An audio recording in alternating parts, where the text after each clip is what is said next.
Hello, you are listening to Trump Republic Radio. It is September 3rd, 2017. I'm your host, Enzo Quesada, and as always, I'm joined by my co-host, Bobby Hester. Hello, everybody. So this week, before we get into the news, we got a couple things we need to mention. One, thank you for all the downloads. This last week, we've reached over 1,000 total downloads, including a couple from Cambodia, which is very interesting.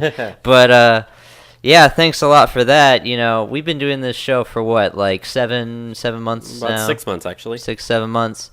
So, you know, it's been interesting following the numbers up to this point. We're really starting to see a lot of, like, downloads coming in our way.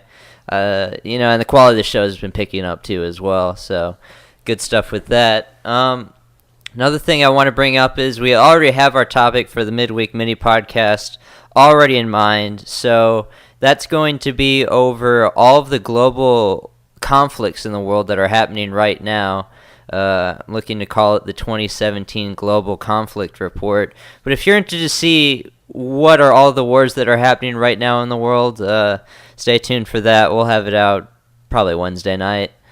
Last couple things I need to mention is if you'd like to contact the show, it's trumprepublicradio@gmail.com. Any reason, I don't know, if you want us to answer a question or something, you can email into that. We'll have that in the description. And also we're taking donations as well, which will be in the description at paypal.me/trumprepublicradio. Anything else, Bobby? I got nothing else. I think we can get started here. Okay, let's get into it. So the first thing that we are going to be talking about is some more updates on the Hurricane Harvey situation. Yeah, you know, just seeing the response that the people of Texas have done this entire week, especially with like the Cajun Navy and all those folks going out there and just helping everybody in the state out. It's really been truly a sight to see. Certainly, you know, you hear all the negativity about people in the U.S. hating each other, but when it comes to a natural disaster like this, no, all you've seen is just love and compassion from people throughout the state, throughout the region. You know, people all across the country have been donating food, supplies, money especially. I know there's been several different organizations that have donated a lot of money. Texas and the Dell Corporation have recently come together to announce that they're having I believe it's the Texas Relief Fund, if I'm not mistaken with the title. And their goal was to raise $100 million. And Michael Dell himself pledged $36 million. And J.J. Watt from the Houston Texans, he wanted to raise $15 million. Or I'm sorry, no, it was $10 million. And within the first 24 hours, he'd raised over $13 million. So he bumped that up to $15. And as far as I checked this morning, he's actually raised over $18 million. And Trump himself said that he's pledging $1 million as well. So it's great to see just all these people putting differences aside for whatever reason, coming together and just saying, you know what, there's been a disaster. We are helping out our fellow people, and I love it. And also just the response of Texans all across the state to head out to Houston. I mean, we have a friend in Chris Solera who's been on the program, not in a couple of months, but he used to come on more often, and he himself went with a veterans group, and, you know, he took photos out there, and, like, he was stuck in traffic, and it's all just people heading out to go help in Houston, and there's photos of people in lines, and you think, like, oh, is this some sort of shelter line or bread line? No, it's just all people going out to volunteer. I've been seeing it, you know, I know multiple people that went out to Houston to go help. Yeah, and not only that, yesterday morning, or maybe it was 2 days ago, Trump had his second visit to Texas. He came and he visited a shelter of people at the NRG Center, which is right next to NRG Stadium where the Houston Texans play, just south of downtown in Houston. And, you know, everyone there was so happy to see him, and he was shaking hands, and little kids were just running up to him and trying to hug him. And, you know, there's pictures now that are kind of becoming sort of famous of, like, everyone wanted to take a selfie with him. And there was a couple of people who said after they took a selfie that, you know, they didn't really like him before, but after seeing all the help that he's given them and he reassured them and talked to them, they said, you know what, he's actually a really good guy and I like him now. And so it's great to see that, you know, Trump himself is going down there and he truly does care about the people that are there. He spoke to people it was well over an hour. I was watching it live on Fox News when it happened, and just, like I said before, just the outpouring of support that the state, federal governments have seen, as well as the volunteers, has just been overwhelmingly positive. And of course, there's people on the left that want to condemn Donald Trump for the stuff he's done with the hurricane. I mean, that's going to happen with every single thing that he does, but I really can't fault him for anything he's done, and that's not even me just speaking as a Trump supporter. This is just the expectation of how a president should react to such disasters. I mean, he's been here in Texas twice in less than a week, so... Precisely, and what I also have to say about that is, even some regular people that are Democrats I've seen on Twitter have been even criticizing the media for being negative towards Trump's response to Hurricane Harvey. Especially when he came and visited yesterday, so many people were like, "Oh, it's just a photo op," blah blah blah. But no, like you could tell he truly cared about the people there, especially when he was talking to them, and it just kind of goes back to the point that we say that, this negativity and media bias you see is not helping the left win over moderate, normal people. Yeah, and you could tell just looking at all the people taking their selfies with Trump, or, the kids running out and hugging him, like, he did, like, lift their spirits. That's, like, an objective thing. Like, him going there was worthwhile, if only to help those people that just went through what they went through. But another thing I wanted to talk about while we're talking about Harvey, though, is the gas shortage that we've been experiencing here in Texas, but also across the country, people have been experiencing that. So, what day do you think this all started, the hysteria? I know was it like Monday? It started on Thursday. Thursday? It started on Thursday because the media started saying there might be a gas shortage because of what's going on. And the thing about that is that, you have to know that it's not an oil shortage. It is a gasoline shortage. And it's very, very important to make that distinction, because there is not a oil shortage. What happened was, because of the fact that the hurricane hit the area, I mean, Houston is the energy capital of the world. So much of the oil and gasoline for the United States comes out of that area. But when the hurricane hit, a lot of the offshore oil platforms or not oil platforms, but places that dig for oil throughout the state shut down because the hurricane hit. Well, that just meant that the supply of oil was down. However, you have strategic oil reserves across the country that know that, okay, look, this area is prominent for hurricanes. That's part of the reason why they have those things set up, so that whenever there is a time where you have to shut down your oil drilling platforms for an extended period of time, you can release some of the oil from those reserves across the country to help alleviate that pain. The problem is, it's not the oil shortage, though. It's a gasoline shortage, because the refineries that actually turn that oil into gasoline, a lot of those are in Houston. A lot of those did flood. A lot of those were shut down and still haven't even opened yet. Because of that reason, it caused a gasoline shortage, because there was no supply of gasoline, whereas the demand continued. So the places, and that really started on about Thursday, and the media started hyping the story of, oh, there's going to be this gasoline shortage, blah, blah, blah, go fill up now, which caused people to panic. And people then rushed to go to the gas stations. They said that 90% of the gasoline that's in the I-35 corridor from Dallas through Austin down to San Antonio, 90% of the gasoline from there originates from the Houston area, from those refineries. So you can see that, that's the majority of the population of Texas lives in that corridor. And so, that severely did affect the state. And when you have so many people rush and freak out and go to get gasoline at the same time, I mean, I waited in line over an hour on Thursday night to fill my car up with gas, just because I knew that this might happen. And even then, once I got to there, they were out of regular unleaded gas by the time I got there, and I had to fill up with E93 gas, which by then, the gas prices in this area, at least here in San Marcos, last week were about $2.15 to $2.20, and by the time that I actually filled up with the E93 gas, I paid $2.65 a gallon. So that tells you just how much that went up. And they said the average price of gas across the country in the last week has gone up 20 cents. So that's pretty significant there. Yeah, definitely feeling it now. Another refinery that was closed was one in Corpus Christi, is actually the biggest in the United States. Oh, yeah. But they were actually able to reopen that I believe just a day or two ago. So, yeah, there's a lot of refineries in the state of Texas, and not all of them are even open yet. So, and not only that, but you also have to remember there's the pipelines that transfer some of the gasoline out of Texas to other parts of the country. I forget the name of it, but there's this one major pipeline that runs from Texas all the way to like New Jersey. That one was totally shut down. So gas prices in the Northeast also started going up. There's also a major pipeline that runs from Houston up to Wisconsin, your area. yeah. And so that prices of gasoline up in Wisconsin started going up as well. So you can see how an event like this affects the entire country at the same time. Now, that being said, there are some rules and regulations regarding how much gasoline is allowed to be transferred across state lines via trucks.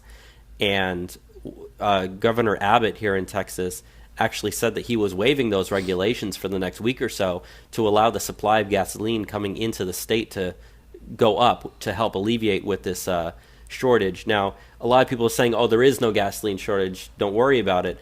That's partially true, but in saying there was going to be a shortage, they ended up creating one because, most gas stations get refilled with their tanks like maybe every couple of days or so. Well, if everyone freaks out and fills up their tanks and they run those tanks dry, it's still going to be a couple of days before those gas stations get gas again, even if there is no overall shortage, which means that if you're trying to fill up your tank within those days that there's nothing there, there's not going to be anything there. And I mean, even here in San Marcos, and I was up in Austin yesterday, a lot of the gas stations along there, every single pump has little bags over the little, the fusel knob thingy that you stick in your car. So places still haven't gotten the gas yet.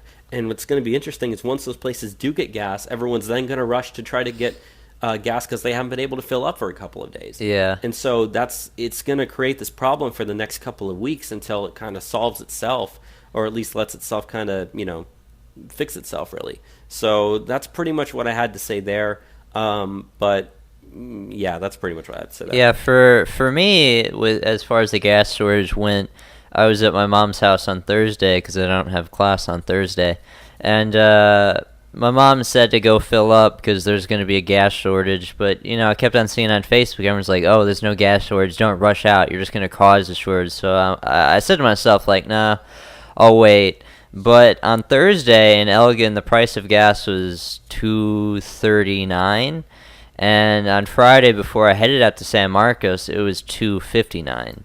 So 20 cents increase overnight. And during the summer here in San Marcos, we had $2 gas. Yeah. So definitely is not $2 anymore, sadly. I mean, I remember filling up back in like May and June. It was like $1.95. Yeah. It was very, very cheap. So it just shows you just, I'll even go so far as to say it just shows how much our dependence is on fossil fuels and gasoline, how a single event can severely impact a state and an entire country for an extended period of time. Yeah, after I left Elgin, the gas stations in the city all ran out because everyone rushed to it. So good thing that I filled up before I left. But let's get into some other things, though, that we have here on Harvey. The one I wanted to get into is how Hurricane Harvey could bankrupt the federal flood insurance program. Based on the latest estimates from Irvine, California-based CoreLogic, insured flood losses for homes in the affected areas of Texas and Louisiana could total between $6.5 and $9.5 billion. Since private insurers typically don't provide personal flood insurance, all but around $500 million of that will fall to the Federal Emergency Management Agency's National Flood Insurance Program, or NFIP. So, most people don't have flood insurance. It's something like 98% of Americans don't. But you look at what was happening in Houston, it's not so much the hurricane that is affecting people. It's the flooding that happened afterwards with all the rain. I mean, they received 50 inches in some parts in Houston? 53. I mean, that's over a year's worth of over a year's worth of rainfall in just a couple of days. Yeah. So According to The Street, if insured damages reach the high end of this range, it could totally deplete the $7.5 billion of cash and available credit available to the 49-year-old program. The program is already about $25 billion in debt to the U.S. Treasury and would need congressional authorization for additional funds. Which, we might as well go into the next thing we have here, that Trump is calling for an $8 billion Hurricane Harvey relief fund to be added to the debt ceiling bill, which they're going to be voting on when they get back from recess. So that would be the money to cover the deficit in, the federal flood insurance program. But, this is pretty much the worst hurricane disaster we've experienced in this country ever. And we do not even have federal programs ready to handle everything that's going on. Yeah, it's not good. And, people like to compare it to Katrina. One of the main differences between this and Katrina is that the federal government really screwed up with Katrina. Whereas this time, the government's actually doing very, very well. Both the federal and the state governments have been doing very, very well dealing with the problems that have been associated with Hurricane Harvey. So in that regard, you do learn from your mistakes of the past. So we kind of understood what to do, and but they've been proactive, but just the scope of what's happening is something you can't prepare for. I mean, that's absolutely correct. But even then, when you look at the $8 billion, when Trump was in Texas yesterday, he was telling people, we've got the money for you. So I think no matter what happens, Trump's still in control of directing government resources. So if he says we're giving you $8 billion, they're going to find $8 billion to give. Now, whether that money is actually covered via Congress is a different matter, but at least what the money is going to be spent on will be used. I mean, Trump even issued as part of his disaster declaration, he had an amendment to it that he released yesterday, which pretty much said that they were changing some of the data in terms of how much a percentage of the cleanup effort and stuff is being covered by the state versus by the federal government, and said essentially the federal government's going to cover almost all of it for the next couple of weeks, and then once that's done, then the state kind of takes over. At least that's what I got out of it. So in that regard, the money is there. I mean, the United States brings in like $4 or $5 trillion every single year. You can find $8 billion of extra cash on hand to give out to help out a hurricane that's devastated an entire region. Yeah. Let's get into, though, what the House is looking to do with their legislative schedule here in September, since we're talking about passing spending bills. Right. And so what's interesting, though, in regards, before I say that, is even though we're coming back from the August recess that Congress takes every single year, there are only 12 legislative days in September that Congress is actually meeting. Only 12 days.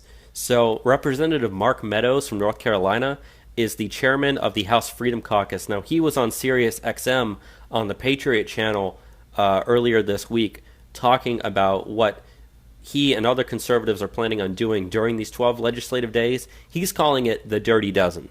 That's what he's referring to these days are. And what he pretty much said was that he, along with all the Republicans and conservatives in Congress, they're going to be having to juggle the debt ceiling, the spending bill, tax reform, and possibly another Obamacare repeal bill. And so that's a really, really large amount of stuff just to go over in 12 days.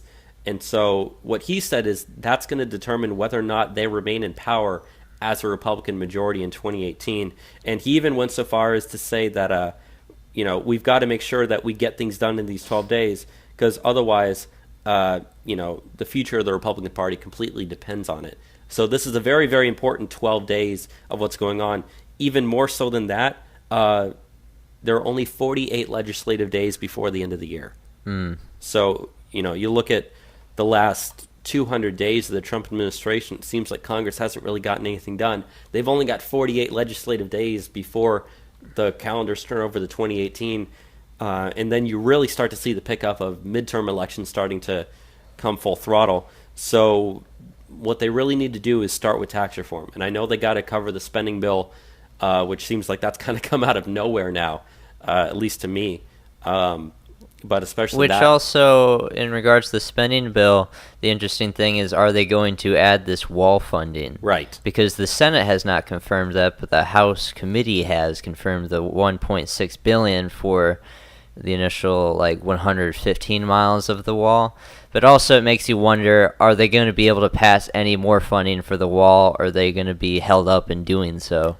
I mean, at this point, I'd be happy if they at least just get that $1.8 billion that they originally decided on for now, because obviously you're going to get money down the road, and you can argue about that if you want. But they've already approved that 1.8, so I don't want to. Trump, during his speech in Phoenix last week, he had said, if we got to shut down the government, we're going to do it. No one really in the government actually wants to do that. That was just kind of an off the cuff remark, and he wasn't really serious about it.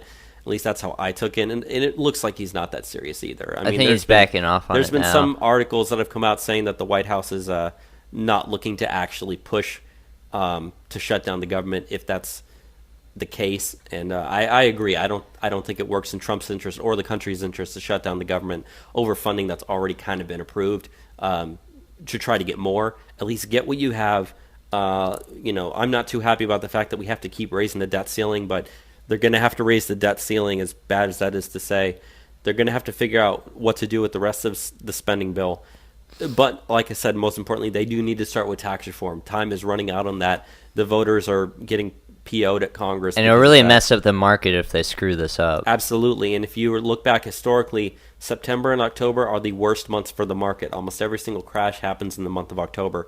So if any bad news at all comes out regarding tax reform during the next month and a half or 6 weeks, the market reactions that normally happen that we've seen are going to be 2 or 3 times as worse. Instead of the market going down 1% in a day, if an article or someone makes a statement saying tax reform might not happen, the market will go down 2.5%, 3% in a day, which will just be overreactions for the most part. But it still indicates that tax reform needs to happen. They cannot keep sitting on their hands anymore. They need to get this done. Now, this is not something that I definitely want Congress to be doing, but I know that this is going to be something that some people are going to be looking for once they get back, and that is amnesty for the DACA recipients, which we're going to go into DACA more later, but Paul Ryan is definitely going to be spearheading, we need to get DACA, we need to give them amnesty right now. There's going to be a lot of people on both sides of the aisle, in support of that.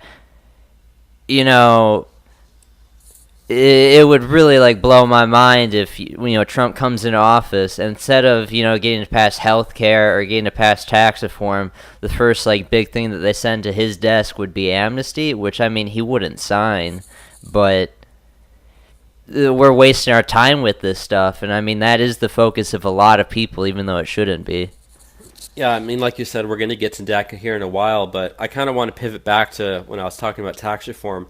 The next thing we have up is Trump actually gave a speech about tax reform in Missouri. Now, the first time Trump visited Texas earlier this week, he then went to Missouri to give the speech on tax reform before he went back to D.C. and then came back to Texas yesterday. But when he was in Missouri giving that speech, one of the things that he said was, I don't want to be disappointed by Congress again, obviously in regards to health care. And when he did that, he pointed at the front of the crowd, and I think there was actually some congressmen sitting there. So he's really putting the pressure on them to actually do it.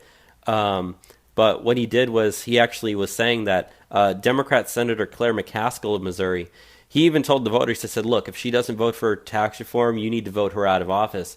So, obviously Trump's going to go out and endorse whoever ends up being the Republican candidate against her, whoever that may be. And, if you want to listen to our midweek episode that we had on the 2018 elections, you can go back and listen to that, where we talk about every single seat, including Claire McCaskill. She is very much in, it's very possible that she's probably going to end up losing her seat, and that's going to go red.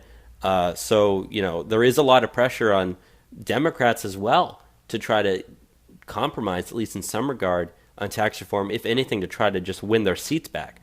But yeah, especially given how many districts are in red districts that have Democratic senators or representatives at the moment.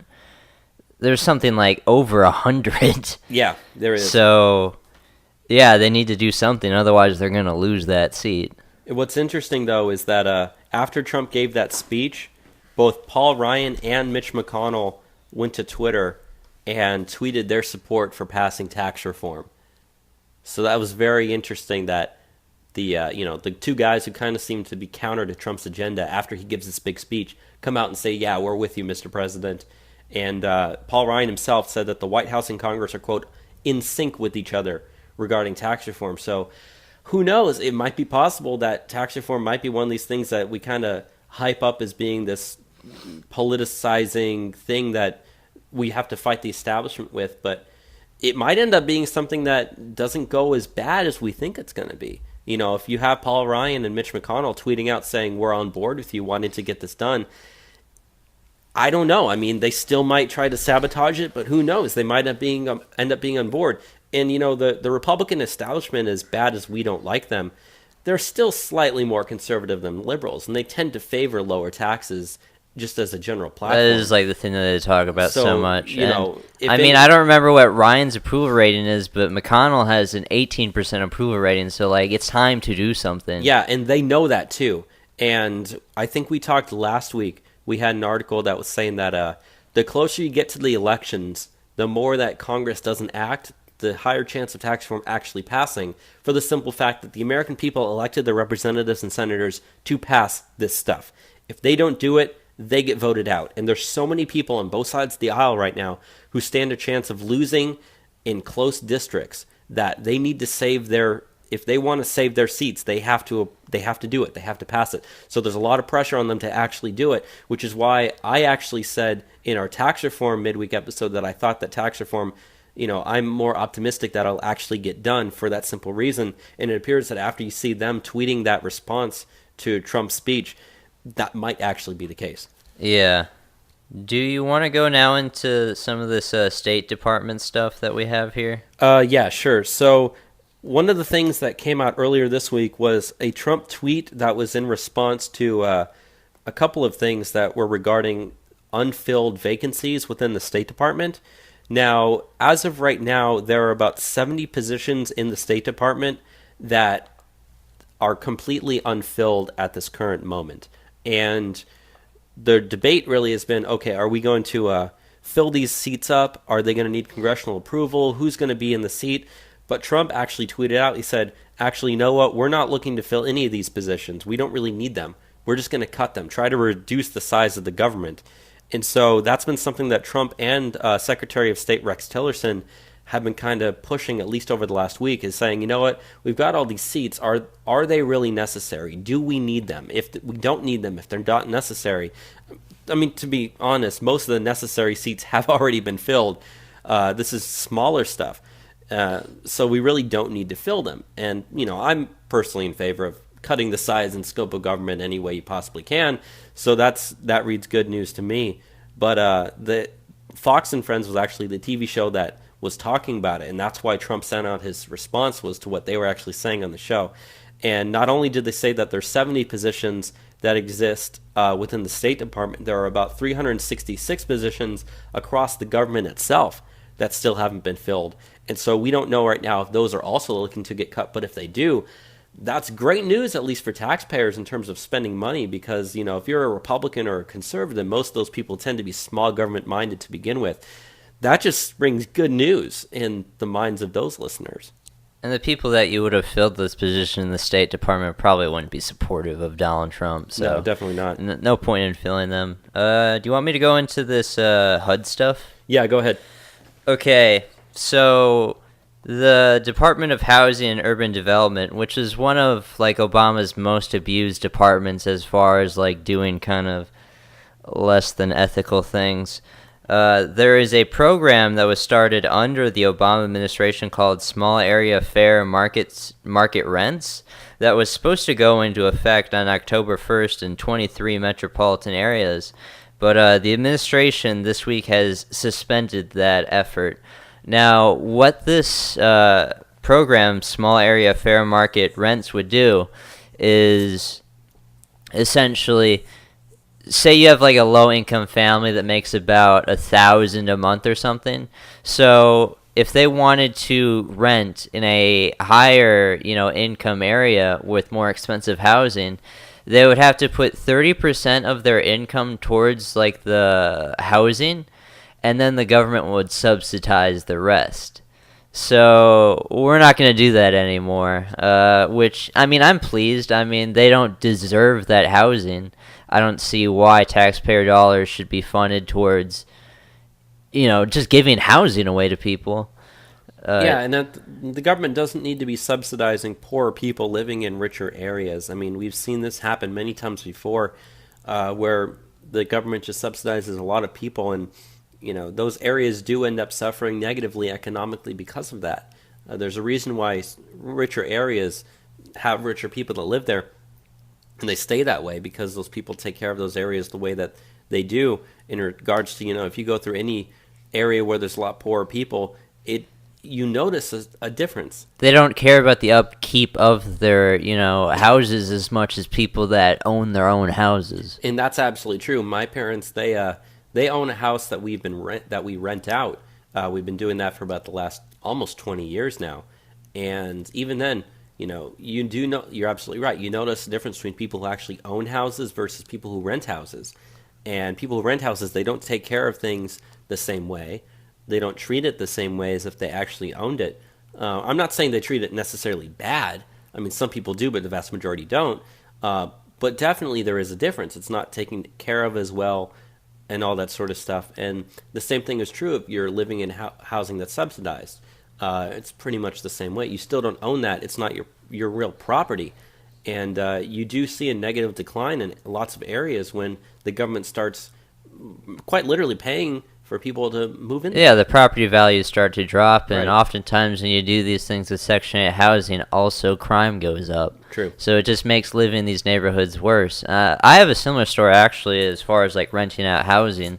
My mom and stepdad have a house that they rent out, and the person that they rent to wasn't like changing the air conditioning filters, so they broke the entire air conditioning unit. Now they have to replace that as the owners of the house, and that's going to cost them $6,000. Yeah. That stuff is pretty substantial.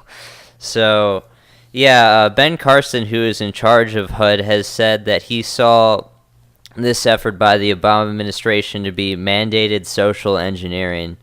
So, we're just not going to do that now. You look at HUD in general, we've cut the budget for them by $6.2 billion. That's a 13% reduction. And then, we always like to point back to this is like the biggest win of Donald Trump's administration no one even knows about. When Ben Carson first came into the administration, he did an audit on the HUD itself, and they found $500 billion in fraud. So yeah, HUD is saving us a lot of money now, and we're not wasting things on social engineering. It's good news for me. I love it. Yeah, pretty good news coming out of there. The second thing I wanted to also get into was another Obama administration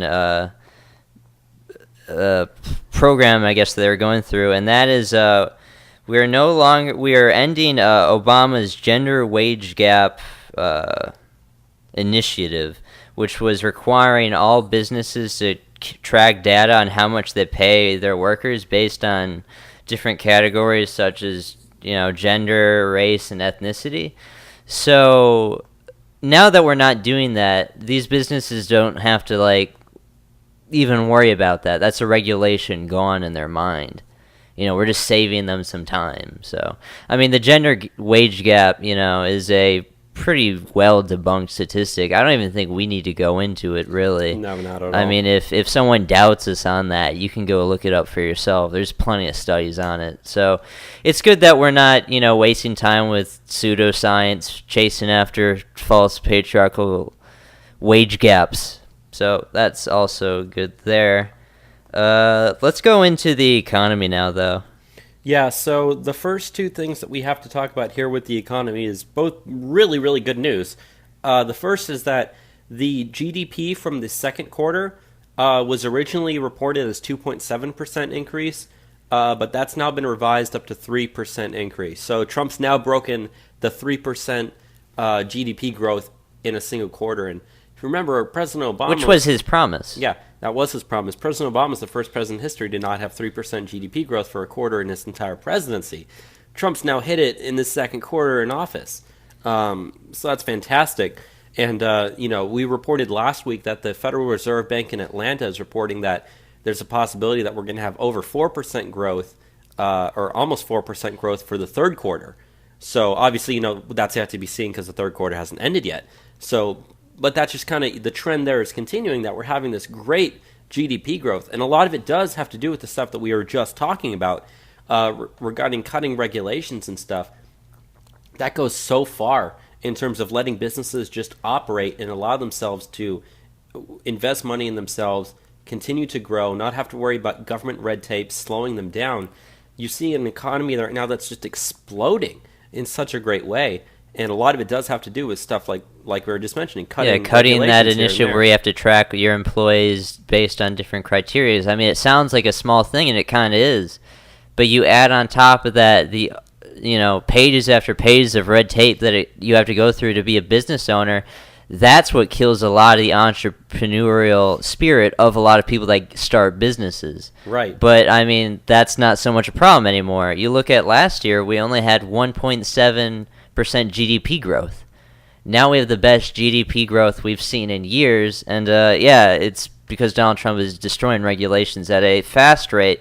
When he came into office, he passed that executive order saying you need to cut 2 regulations for every new one you propose. But we went through it a couple of weeks ago. A report actually came out. It's averaging about 17 cut regulations for every new one we put. So, this is just cascading, and it's why we're seeing such good GDP growth at the moment. And not only are we seeing good GDP growth, we're also seeing good job growth, too. We've reported here on the show, and in the news they reported, too, that in Trump's first 6 months in office, they created over 1 million jobs. Well, we now have the August job numbers that have come out. It was expected that the private sector was going to create 185,000 jobs in August. Turns out there were 237,000 jobs that were created. So, that's 50,000 jobs more than were expected to be created in the month of August. And we've seen this every single month so far, that the job growth numbers have been exceeding expectations by large amounts. And a lot of it also has to do with just this hiring boom that's currently going on. Now, unlike when President Obama was in office, they say that the majority of jobs that were created under him were part-time jobs, like fast food work or stuff like that. But we're now seeing that the jobs that are being created are career-type jobs, stuff that people are going to be paid a lot of money for. People are going to have these jobs for years and years to come, not high turnover jobs like flipping burgers or dunking French fries in the frying pan. Especially out of manufacturing and the energy sector. Right. That's where we've seen the best growth. Also construction. Right, so it's just fantastic that you finally have a president in office who cuts regulations, allows businesses to hire and businesses to thrive, which then in turn creates lots of jobs for people. And he promised to be the best jobs president in history. So far, I mean, we are kind of seeing that the explosion in growth, the number of people that are being hired for these types of positions is fantastic. And also, just one thing before we move on, I want to put on perspective with the GDP growth. Okay, Obama, he added more to the debt than any president prior to him. Actually, every single president combined contributed to the debt less than Barack Obama did. He added around 10 to 11 trillion dollars in the debt. And even with all that spending, he could never reach 3.0 GDP growth. Over 8 years, for all that money spent, you couldn't even get our economy to grow at all. And under Donald Trump, we've actually cut the debt by around $100 billion, and he's reached 3% GDP growth within his first year of office. It's substantially different. Way better. I mean, I'm interested to see how that the negative 100 number, which is still accurate, where we go with that regarding Hurricane Harvey, because there has been a lot of extra spending, like we were saying with that $8 billion. I would think that, by the time this year's over, it's probably going to end up around flat. Because there is a lot of spending that happens around it depends how the debt season. ceiling bill goes, right, and the new spending bill. I mean, I'm perfectly happy with celebrating that number. I'll be, I'd wear it on a T-shirt if I do. But even I do have to say that that's not something that's going to last for his entire 4 or 8 years in office. That's for sure. The debt will go up under Donald Trump. That's a given. That's going to happen. But it is great that it's been kept so low this entire time that just in a sense that if anything, it's just delaying it going up is great news when you're talking about how fast it went up in the last 8 years. So I have nothing negative to say about that. Yeah. Let's get into the next thing you have here, though, on Americans spending more on taxes than food and clothing combined. Yes, the Bureau of Labor Statistics released data from 2016 showing that U.S. taxpayers, and actually it's technically consumer units, which are defined as families, financially independent individuals, and people living in a single household who share expenses, spend more on average for federal, state, and local taxes than they did on food and clothing combined. Now, currently, those people on average spend $10,489 on taxes, but they spend a combined about $9,006 on average for food and clothing in a single year. So, we talk about how just Americans are being taxed to death. It's almost quite literal that the fact that you're spending, about more on taxes, $1,500 more on taxes per year on average than you are in food and clothing. It's incredible when you start to really, really look at that data. And so, it's stuff like this that makes people realize, Americans desperately need tax cuts here. We desperately need tax breaks. You're not going to be able to survive if you're spending more in taxes than food and clothing. That's stuff that's basic necessities that you need to survive, especially food. Food did definitely outpace clothing, but still, when you combine them, taxes are still higher. That should not be the case at all. Yeah, your average, middle income American family desperately needs tax cuts right now. But you have, these individuals on the left that keep on saying about Donald Trump's tax reform, like, oh, this is just only cuts for the rich. We're actually going to, be charging the middle class and the poor to sustain tax cuts on these rich and corporations. But they don't know anything about the tax reform plan at all. It's demonstrably false. I mean, we've gone through this entire plan before on the show, and just because we're cutting the corporate tax rate to 15% doesn't mean that we're not also trying to help out the poorest people in this country, and they're the ones that need the relief the most. Okay, and that goes hand in hand with cutting taxes with corporations as well. Oh, the big scary corporations. Who employs all the people in this country? Okay, where is the investment coming from into this country? It is through corporations, and there's going to be a drastic increase of that if we cut the corporate tax rate. So when they try to scare you saying like, oh, there's only going to be tax cuts for the rich and the corporations, one, that's not true, but two, that's not bad either. So, definitely a big need for tax reform. For sure. Do you want me to go now into this last thing? Go ahead. Okay, so this week, Donald Trump has hinted at withdrawing from the U.S.-South Korean free trade deal. The U.S.-Korean free trade agreement is abbreviated as KORUS. But we currently run a trade deficit of nearly $28 billion with South Korea.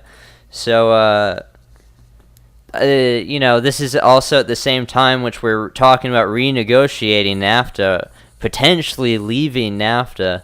So, there's no specifics on what we're looking to do at the moment with trade, but Donald Trump is definitely very focused on trade, and that's something he's going to be moving on in the next couple of months. And, the South Koreans have said that they are open to negotiating on this current deal, which started under Obama, which we've had for the last 6 years or so. But, potentially, because we're aiming to reduce our trade deficit with every country. That's one of the biggest things Trump has always believed throughout his entire life. Even if you read, I've read Art of the Deal in its entirety. Donald Trump talks about one of the biggest problems in this country is our trade deficit destroying this country. So that was back in the 80s. Yeah, he wrote that book in 1987, I believe. So, he's about to move on this stuff right now, and it's not only NAFTA. He's looking to do this in South Korea, and he's looking to do this all across the world. So definitely look for some movement on that front coming fairly soon. It'll also be interesting to see, how the situation with North Korea, which we're going to get to later in the show, how that affects the U.S.-South Korea free trade deal as well. Yeah, well, they recently passed an agreement with the United States to install more long-range missile-like defense there, which they initially rejected. But, yeah, now the South Koreans want us to put our missile defense there for good reason. But we don't have any tech or science this week, so I guess we get to move into the most fun segment of the week, which is immigration. All right, let's do it.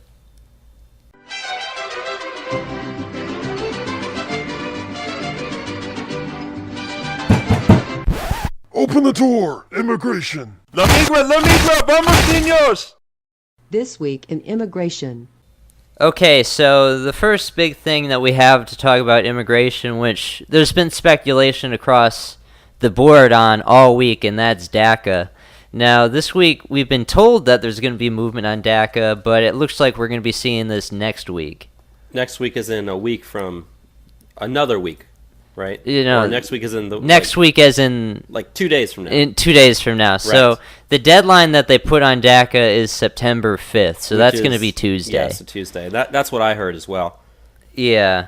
So DACA, if you don't know, is Deferred Action for Childhood Arrivals. It is the executive order amnesty that President Barack Obama did so that children who came to the United States that are illegal immigrants that are taken by their parents will not be subject to deportation. They aren't given resident status or green card status or whatever, but they're allowed to work and go to college. Now, we already have gotten rid of DAPA, which is Deferred Action for Parental Arrivals, so it's the DACA kids' parents. That program is already gone. But, yeah, Donald Trump has promised throughout the campaign to get rid of both DAPA and DACA, and we need to move on this quick. Now, one of the biggest things I hate when people talk about with DACA is, when you say, oh, it's the children of illegal immigrants. The average age of DACA recipients right now is 27 years old. Yeah. We're not talking about children. We're talking about young adults here. We are talking about adults here. Average age 27. A lot of them are older than that as well. So yeah, we're talking about adults. We're not just talking about little kids that are 7 or 8 years old. I just want to interject that there. Yeah, but one thing that I wanted to bring up on DACA, which most people don't realize, is we gave them the authorization to work in the country. And when you hear from Paul Ryan, oh, we need to keep this great talent here. They're working in the community. They're doing so much. We need to focus on the word working, though. So, a study by FWD.US, which is a pro-immigration lobbying group ran by Mark Zuckerberg of Facebook, has recently announced that of the 850,000 DACA recipients that are currently on the books, if we were to deport them, that would mean there'd be an opening up of nearly 700,000 jobs for Americans. So, when we're talking about jobs numbers every single month, if you wanted to have the most substantial, growth in jobs, we get rid of DACA. But it's interesting to see where DACA is going. We've been reporting on this for months now, different things kind of going either way. I think at the moment, how it's going to work is, Donald Trump has said that we're not going to defend DACA when it goes to court. If we don't get rid of DACA by September 5th, the secretaries general of 10 different states, including Texas, which ours is Ken Paxton, which Attorney General, not Secretary General. Yeah, Attorney General, not Secretary General. Which me and you both have photos with Ken Paxton. Yeah, we went to a meeting with him. They're going to sue the federal government over this because it is unconstitutional. You can't just legislate amnesty through executive order. I mean, didn't some of the courts actually rule that it was unconstitutional too, and that's why it had to be done via executive order. Yeah. So, I just lost my train of thought. You were saying that they were going to sue. They're going to sue. So how I foresee this doing is we're not necessarily probably going to be coming out with something that says, like, it's ending. What we're going to do is we're going to let this expire. So we're not going to allow any new people to get on DACA. And then of the remaining recipients that are on DACA, pretty much all of their DACA plans are going to be, because it's only a 2-year program they have to keep renewing, it's going to expire on most of these people in 2018. And then once it's expired, they're subject for deportation. And you know who those people are, too. Yeah, they've already given out their information, which, I mean, there's a lot of, like, liberals trying to, destroy that stuff right now. I've seen people, like, pass legislation, or try to pass legislation saying, like, oh, the federal government can't touch this DACA documents because we never suspected this would happen. We thought Hillary would win. So, yeah, they screwed up, and I think DACA is going to be going soon, and it's good. I mean, if we allow DACA into place, eventually down the line they'd be given some sort of pathway to citizenship, and then these people would vote against us, and also these people against us, being people on the right, because, there's Pew Research statistics on this. For Hispanic immigrants, which is the majority of these, people on DACA, almost exclusively, they vote 8-2 for bigger government, and they have trends of how this goes, generations down the line. Even their descendants that would be born in the United States 3 generations down also would prefer big government 7-3. So yeah, this is like something that us on the right need to do for our own, future. This is not something that we can compromise on at all.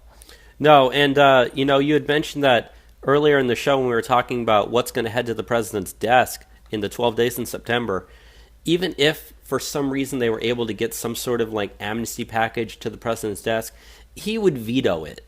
And the thing is, though, is even if they were able to do that, I strongly doubt that they would have a veto-proof majority when they passed it to begin with. No, they definitely don't. So even then, I'm not really, even if Congress does kind of cuck and try to do that, I'm not really too worried about that because they wouldn't have the numbers to save it if Trump said, yeah, no, I'm just going to veto this legislation.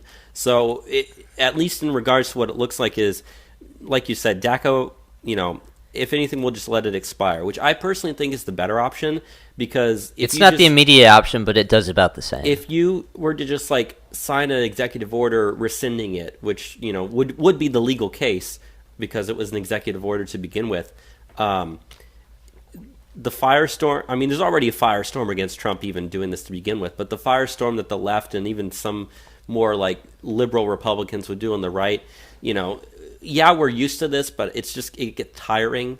So if they were to just kind of let it expire, let the balloon fizzle out in the background without anyone really focusing on it, might end up being the better option here, even though it might take about a year longer through the whole process of getting rid of it, which, obviously I want stuff to be done as soon as possible. But if you reach the same result without having to go through such a big firestorm, maybe that is the better option. And if the states sue, like with the attorney generals, those 10 states, if they sue and the federal government loses in court, which, like you said, they're not really going to defend it, so yeah, they're going to end up losing that in court.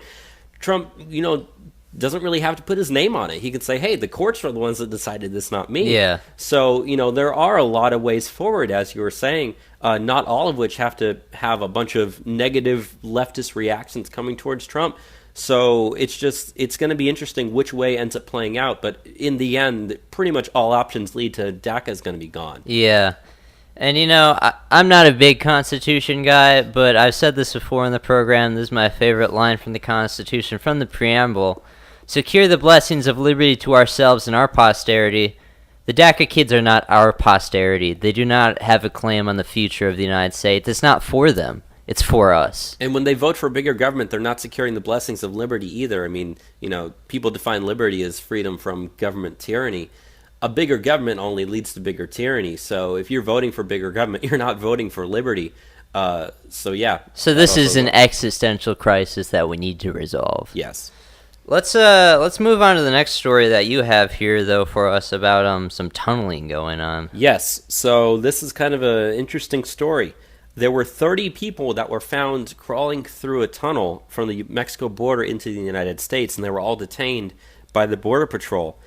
27 of those people were Chinese nationals. So we're not really talking about Mexicans here. The other 7 were Mexican. So, you forget about just how much of the people crossing the border are not simply Mexican. They're from other countries, especially South American and Latin American countries as well. But even Chinese nationals trying to sneak across the border through these tunnels. Thankfully, they were caught. But what it really does is it just proves the importance of the wall.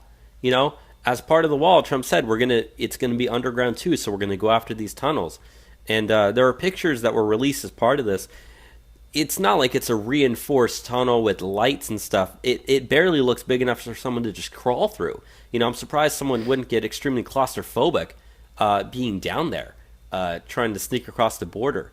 But, like I said, it just proves the importance of going after these tunnels, because who knows how many of them there are. Most of the time, these tunnels are actually used to smuggle drugs and stuff across the border. And the Border Patrol even said it's odd to see these used specifically for human trafficking and human smuggling across the border. But with the way that the government's been going after like drugs and stuff, especially with enforcement of laws against gangs, that these tunnels are now being turned to for just simple human trafficking because the drugs aren't able to make it across. But yeah, just going after what I said 2 times already, it's just important to build the wall and get rid of these tunnels and enforce immigration policies. Yeah, and so many of the proposals for the prototypes of the wall, which is the next thing we're going to get into, also have, underground tunneling detectors. So when people say, oh, well, they're just going to tunnel under, like, no, not with the wall. Are you insane? You're just not thinking about this at all in any sort of, way that acknowledges what's actually happening. I mean, that's their response to everything. They're not thinking these things rationally. They think of just a quick emotional boom response to say, ha, ha, ha, you're not thinking this through. But they're the ones that aren't thinking this through. Yeah, you're going to have tunnel censoring to say, oh, well, let us go around the sea. The wall is also required to go 8 feet underground as well to begin with. So yeah, and they're like, oh, well, they'll just they'll go around in the ocean. Well, what do you think the Coast Guard does? They don't just sit around and wait for people to attack the coast. That's not how it works. They're constantly going after and monitoring to make sure there aren't ships and stuff entering the water. So these people are just, insane, and they don't think these things through rationally, and that's part of the reason why. Because they truly fear what the wall would do. They do, That's the thing. And it completely destroys their platform. Let's move on to the stuff on the prototype, though. Some really good information as far as the wall is going. Yeah. So before I actually mention this story, let's just kind of go back to a story that we were talking about almost actually a month or so ago, when there was a delay in building the prototypes. Yes. And the reason there was a delay in building the prototypes was because there are some companies appealing the decisions. Some companies were appealing the decision. Which they're allowed to do. Yes. They were appealing the decision of which companies were going to be picked to build border wall prototypes. Well, that whole appeals process stuff is done, and the 4 finalists have now been selected. Those 4 finalists are Cattle Construction Company of Montgomery, Alabama, Fisher Sand and Gravel Company of Tempe, Arizona, Texas Sterling Construction Company of Houston, and W.G. Yates and Sons Construction Company of Philadelphia, Mississippi. Those were the 4 finalists that were chosen. They've each been awarded between $400,000 and $500,000. And they're going to be building prototypes near the Otay Mesa port of entry. Near San Diego. Yeah. Each prototype is going to be 30 feet long and 30 feet high. It's going to completely meet the specifications that the government listed out a while back in terms of what they want for these prototypes to be built. In terms of, we talked about how it needs to be, see-through in some areas so the Border Patrol can see through it. Well, that isn't a requirement. That is a preference of some Border Patrols. It's but they still want to see it built as part of the prototype. Yeah. But when they're saying, it needs to be resistant to tools to break through, the wall itself, or it must last at least 3 hours of heavy machinery going at it. It needs to have a a slick surface that ladders couldn't even stand up against on the side that faces Mexico. It needs a pleasant aesthetic appearance on our side, which is kind of funny. It needs to go at least 6 feet underground. It needs to be at least 18 to 30 feet high. They said these prototypes are all going to be 30 feet. They're all going to be 30 feet. But, yeah, I believe those are all the requirements that the government put out. I mean, the prototypes have also added their own proposals, and obviously we can't see what these things look like right now. But no, but what's important though is they said that now that they've been selected, those prototypes will be completed by the end of October. Yeah, now, they got 30 earlier days we to were do saying it. that the delay could delay construction until November. Well, now they're going to be likely Till March. No, I'm talking about the prototypes. Oh, the prototypes. Prototypes, the construction alone of the prototypes was going to be delayed till November, but now because they finally finished that appeals process and whatnot, they'll be completed by the end of October. So that's kind of one of the things that I was saying when that story first broke about a month or so ago, was that if the appeals process is done quickly, which it was, you don't have to worry about this huge delay. And that it looked like, yeah, it was delayed by about a month or so, but we're still on track for what we wanted, and we can start the actual construction by March, which is what the administration was saying they wanted to have happen. Yeah. So yeah. And after we build these and they're required to finish their prototypes in 30 days, we're gonna be spending around 30 to 60 days, testing these walls and seeing if they do stand up to standard. So by the time that we're out of this process, which, we're on track. We haven't fallen off track with the wall at all. Even with the month-long Do not be lied to about this wall. The wall's happening. The wall's on track right now. This is not going to be a wall you want to mess with. All the stuff people saying, oh, they're going to be going over, they're going to be tunneling under. This is not going to happen by the time we get out of this process. This is not something they're messing around about. Also, something I forgot is these walls also have required technological features, which include sensors, cameras, and lighting, like floodlights. So, yeah, the wall is not just a cement wall that stands there. No, the wall actively can sense when anyone's even coming near it. So, and like Trump said in that one speech, there's a possibility we might be also putting solar panels on the wall, which would help power the equipment that is connected through the wall. So, which could pay for the wall. Yeah, that would pay for the wall, or if at least save money in the continuous process of keeping that thing online. But the last thing that I want to say before we moved on is in terms of once those prototypes are actually built, they said that the Border Patrol has the option of either keeping them there, getting rid of them altogether, or moving them to a different location. So it is kind of what we were saying before, that these prototypes might end up actually being part of the finished wall once it is completed.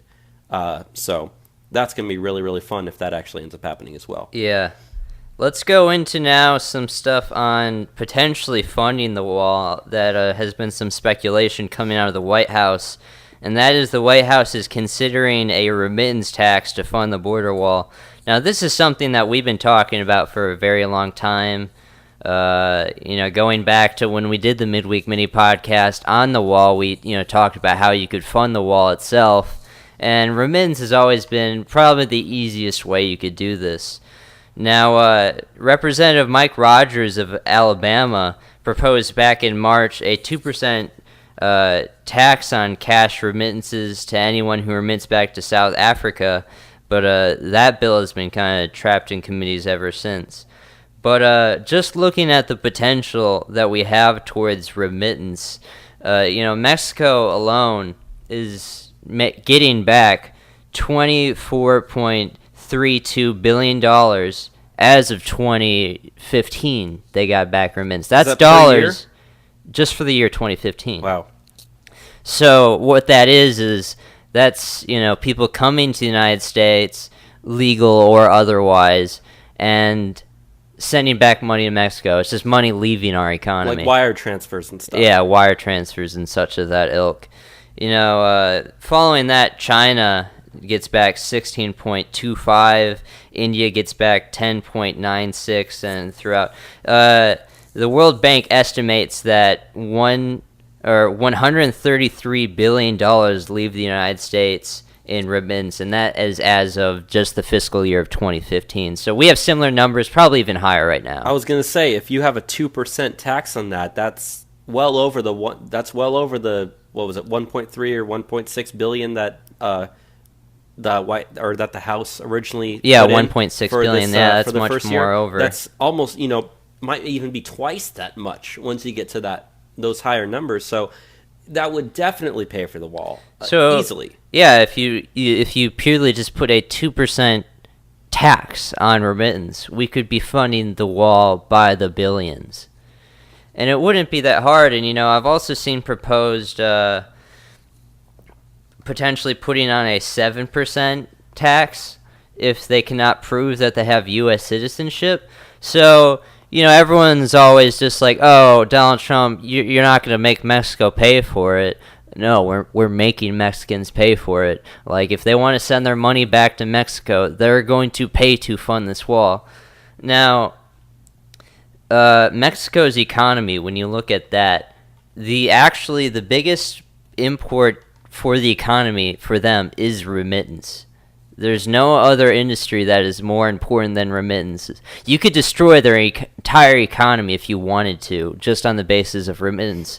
So yeah, the Mexicans are going to get very afraid once we start pushing on this stuff. They try to talk tough, Vicente Fox always saying like, fuck you, Trump, we're not going to pay you for your fucking wall. Like, no, we're going to force your hand on this. We don't care. So, what I'd like to see if we do pass tax remittance, or, looking towards passing remittance taxes, the Mexicans understand how this could devastate their economy. So we could, just in that instance, force them to sign over billions of dollars just to pay for the wall, so we don't do that. And even after the fact, we could still put a tax on their remittances. So, tax and remittances is just a win-win strategy across the board. Hopefully Trump really starts pushing that right now. But, yeah, we could fund this entire wall pretty much through remittances over the course of a couple of years. And certainly I hope that they do that because, like we said, that would be the easiest way to do it. Mexico wouldn't end up paying for it, so everybody wins, right? Yeah.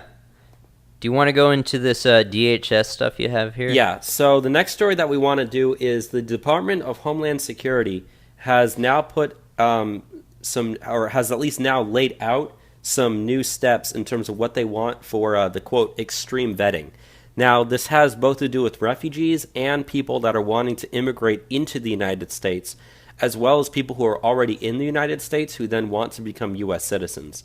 So the first two categories actually require interviews, and those are beginning October 1st. For people who are already in the U.S. on business visas who want to apply for permanent residency, as well as refugees or other people who are hoping to sponsor family members who want to come join them here.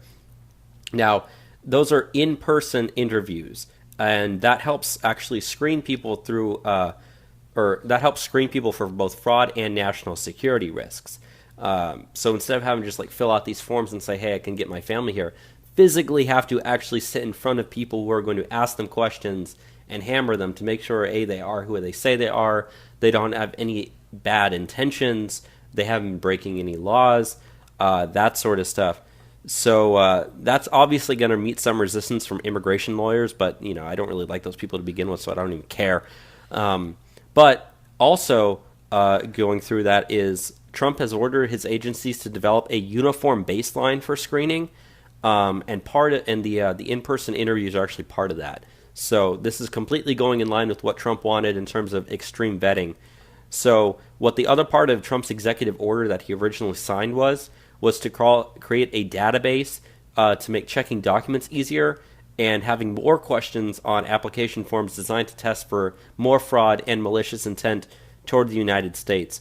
And what's interesting is that in-person interviews actually used to be the standard decades ago, but they've been dropped because the backlogs just started to grow so big. So the government actually decided that fraud and security issues weren't as compelling. But Trump's now saying, no, we're going back to the in-person interviews. We're going to test for fraud. We're going to test to make sure these people aren't bad people who we don't want in this country. We need to figure out what the hell is going on, to quote him, as what he said during the campaign. So, yeah, I'm happy with this at least first step that's been laid out by the DHS. And these, vetting practices tie directly into the travel ban because, what the liberals seem to forget about the travel ban is the ban was always meant to be a temporary thing until we get our vetting practices up to par. Now that we're actually doing that, we could look to, repeal some of these bans. I mean, I don't care if we keep them there or not. I mean, I don't care about bringing Somali immigrants at all, but yeah, I mean, if we get these vetting practices in place, we could just start repealing the ban itself. And that's also great because, we talk a lot about chain migration. That's one of the things that's destroying. That is one of the most dangerous things. That's one of the things things that's destroying Europe with their refugees that have come here is, you get like one person who comes there and then, now you can bring your entire family here. Oh, and then they can start to bring their entire family here. And so it brings all these extra people. But now, everybody has to get through these screenings. And even for people who are already here legally through like business visas who want to stay here long term, now they have to meet through these, or at least go through these interviews as well. So you're really, really starting to weed out the people who are, shouldn't be here. If you shouldn't be here, you're gonna get that's gonna come through in those interviews. Or if you're nervous or if you're doing something illegal, that's going to put pressure on those people to get out before they have to do these interviews. Because if they start doing these interviews and anything comes out to show that, they're doing something wrong or they have ill intentions or they've done something illegal, that stuff's going to come out and they're going to get caught. And so, if you look at what was the name of the bill, the RAISE Act that Trump said he would sign if it gets passed in regards to, limiting immigration and limiting the people who can come into this country. This kind of goes along with that as well. So, part of it, like I said, just goes back to chain migration and making that a thing that isn't as easy to do. And, obviously we don't want tons of refugees coming here, but this, like I said, it doesn't just have to do with refugees as well. It has to do with people who want to legally immigrate to the country, at least who are already here, who want to stay here. Yeah, just in case you don't know what chain migration is, it's the phenomenon of someone comes over from their original country to the United States, and then they settle down, and then they say to their entire family, like, hey, now I'm established, I'll send for you because I have my green card or whatever now. So then not only they're bringing over, their wife or their kids, they're bringing along, their cousins, their uncles, their grandparents, they're bringing on their children that are already of adult age. But, you look at what Donald Trump was proposing under the RAISE Act, or not Donald Trump, it was the Tom Cotton, David Perdue bill, but Donald Trump endorsed the RAISE Act. What we'd do is we'd cut that down to only spouses and non-adult children. So yeah, that would cut down on the big problem of we're bringing over so many immigrants because they're doing it through the proxy of initially one person got through. Yeah, and that, once you start that, the snowball effect that then continues just is devastating to a country, bringing in people who don't belong here. Because it just drives wages down. Exactly. Immensely. So, yeah. Some good stuff there. I'm going to go into some of this visa stuff now since this is interesting. So the U.S. is now looking to put visa restrictions on 4 different nations. That is Cambodia, Eritrea, Guinea, and Sierra Leone. And they're doing that because they're refusing to take back their deportees. So I think, that's a pretty good way to handle it. If they don't want to be taking these people back, we don't really need to be taking your people in. I mean, these countries aren't really that great. I don't know. Maybe some of our Cambodian listeners. I don't know. But, yeah, some good stuff there. But it is interesting because the DHS has announced that they're having issues with sending back deportees to China, Cuba, Vietnam, Laos, Iran, Guinea, Cambodia, Eritrea, Burma, Morocco, Hong Kong, and South Sudan. So I don't know why in particular they chose only Cambodia, Eritrea, Guinea, and Sierra Leone, but yeah, we're going to be seeing some limited immigration from there, so I guess that's okay. I'm okay with that, so. Let's move on to the other story I have as far as visas, and that is the Trump administration is looking to altogether cut the J-1 visa exchange program. Now, what the J-1 visa exchange program essentially is they give out visas to young people across the world to experience American culture and like exchange in their culture and whatnot. I don't know. I don't support this stuff so much. But what it has been used for is it's just a cheap labor, initiative where you can bring people in to work fast food under a J-1 exchange program visa. So, Trump recently had his Buy American, Hire American executive order, which he did at the beginning of his administration. And one of the things that executive order entailed is some overviews of our current visa programs. And, the administration has recently said that they don't think that the J-1 is something that really benefits Americans. So, yeah, we might be getting rid of that visa program altogether, which, would be great. Absolutely. So, yeah. What is the next thing that we have here? The next thing that we have up is... the bad news. The bad news. The final two stories of immigration are the bad news. The first one that we have up is that Illinois, with a Republican governor, has now signed into law becoming a sanctuary state. The first sanctuary state. Yes. So that means that it now will make it illegal for law enforcement to arrest or detain illegal aliens solely based on their immigration status within the state limits of Illinois. Now, they said that they signed legislation which shields an estimated 500,000 illegal aliens who are currently living in the state of Illinois. 500,000 in Illinois. That's 500,000 people illegally in this country, and now, because of their state law, it's so much more difficult to go after these people. And, it's just terrible about, also the fact that they have their a Republican governor, nonetheless. But, that just proves to you that not every Republican is a conservative or at least a pro-MAGA type person.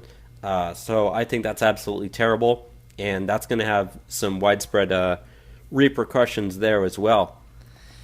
Which, I'm not a big fan of Illinois, as someone from Wisconsin. But, we recently saw with Illinois, the entire state is bankrupt, you know. Their, credit rating is a step above junk status. They're, near South Africa levels right now. But, I'm glad that, the legislator out there in Illinois is really tackling the important problems, as far as tending to their citizens. And that's protecting non-citizens. And you know what? I'm actually going to take the point of I'm happy they did this. Oh, because, yeah, I am too. Maybe for a different reason than you. Yeah. But if illegal aliens know, hey, look, now there's a safe space for us to go to. Go there. They'll just go there. And then Illinois will have to deal with that problem. Other states won't have to. And once Illinois starts dealing with the negative effects of this, as they continue to go down the rabbit hole that they're currently going on with their bankruptcy and all that other stuff, they're going to realize, wait a minute, this wasn't such a good idea. You guys were all right all along. And by that point, we'll just be, ha-ha, told you so. You deal with this own problem. So, yeah, this is going to end up failing for them so badly. But I can't foresee any future where, this policy actually is, beneficial to Illinois at all. I mean, they're in such bad straits as it is. But since they passed this sanctuary state law, I think what we should do is create a policy here in the United States where, when you're trying to deport people, if they don't tell you what country they're from, send them to Illinois. Yeah. I mean, it's pretty much a nation of itself already. Notice I said nation, not country, but, send them there, let them deal with it. Yeah. Let's get into the last thing on immigration news, which is also bad news, affecting us personally. So, a federal judge has blocked the enforcement of Texas's SB 4, which is the sanctuary cities law that we have. Now, if you remember, SB 4 made it illegal to have sanctuary cities. Or Senate Bill 4. Yeah, SB 4, that's what it is. Yeah. Made it illegal to have sanctuary cities within the state of Texas. With it also, withheld state funds for sanctuary cities or something in Texas as well.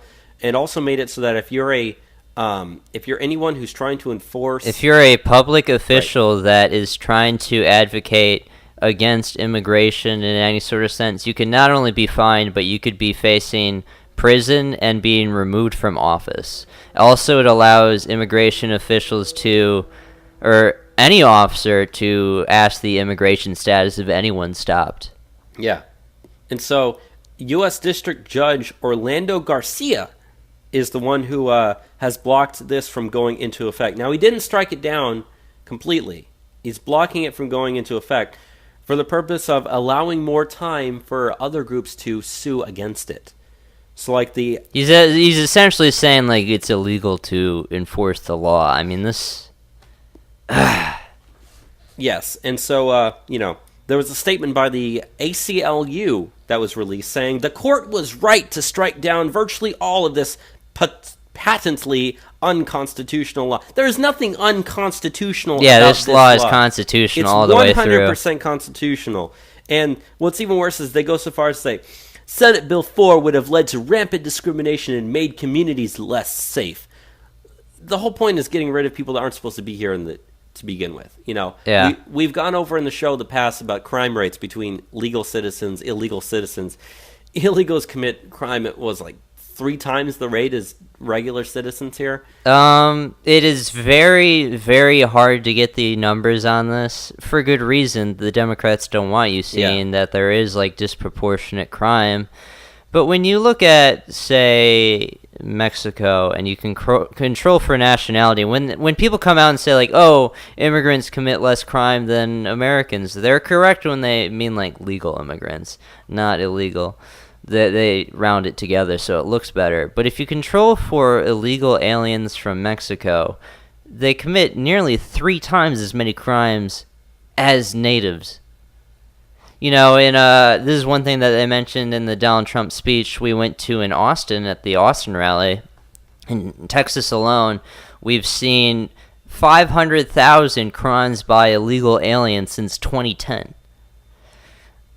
Okay, if they're not committing crime, what's going on? Mexican nationals alone make up 21% of our prison population in the United States. So if they're not committing crime, why are they in jail?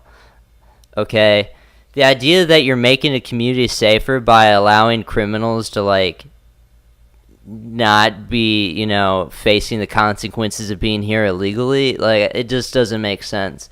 And we went over the story last week where in what city was it where the guy got released by ICE and they only gave 16 minutes warning? I think it was Sonoma County in California. I want to say it was in California. It was California. I believe it was Sonoma County. There was a guy, name top of my head I don't remember, but he goes to jail for domestic battery of his girlfriend.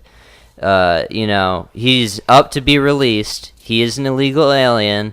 They tell ICE 16 minutes prior to his release that yeah, we have them. So, they don't have time to put the detainer on them and drive out. They said it would took 90 minutes to get there.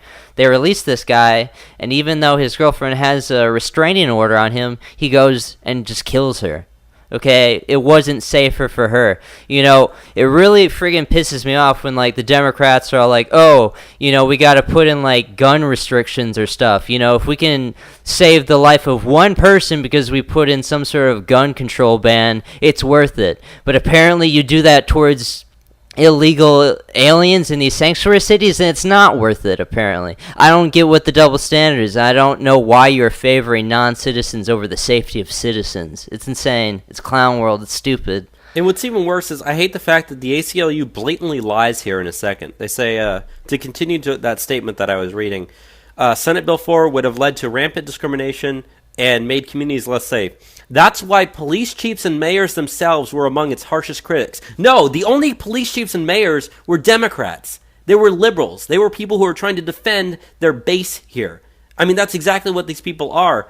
They want these people to become citizens so they can continue to vote for them. Yeah. That is their base. That because is we're sick of it. We're sick of it. Exactly. And so they're completely lying here when they say this. Oh, that's why our police chiefs and mayors are the ones who are criticizing this. That happened in the blue cities. You don't see regular police chiefs of like red counties doing this. You never see it's your Sally Hernandez's in Austin. The police chief that says openly, like, yeah, we are not going to cooperate with SB4.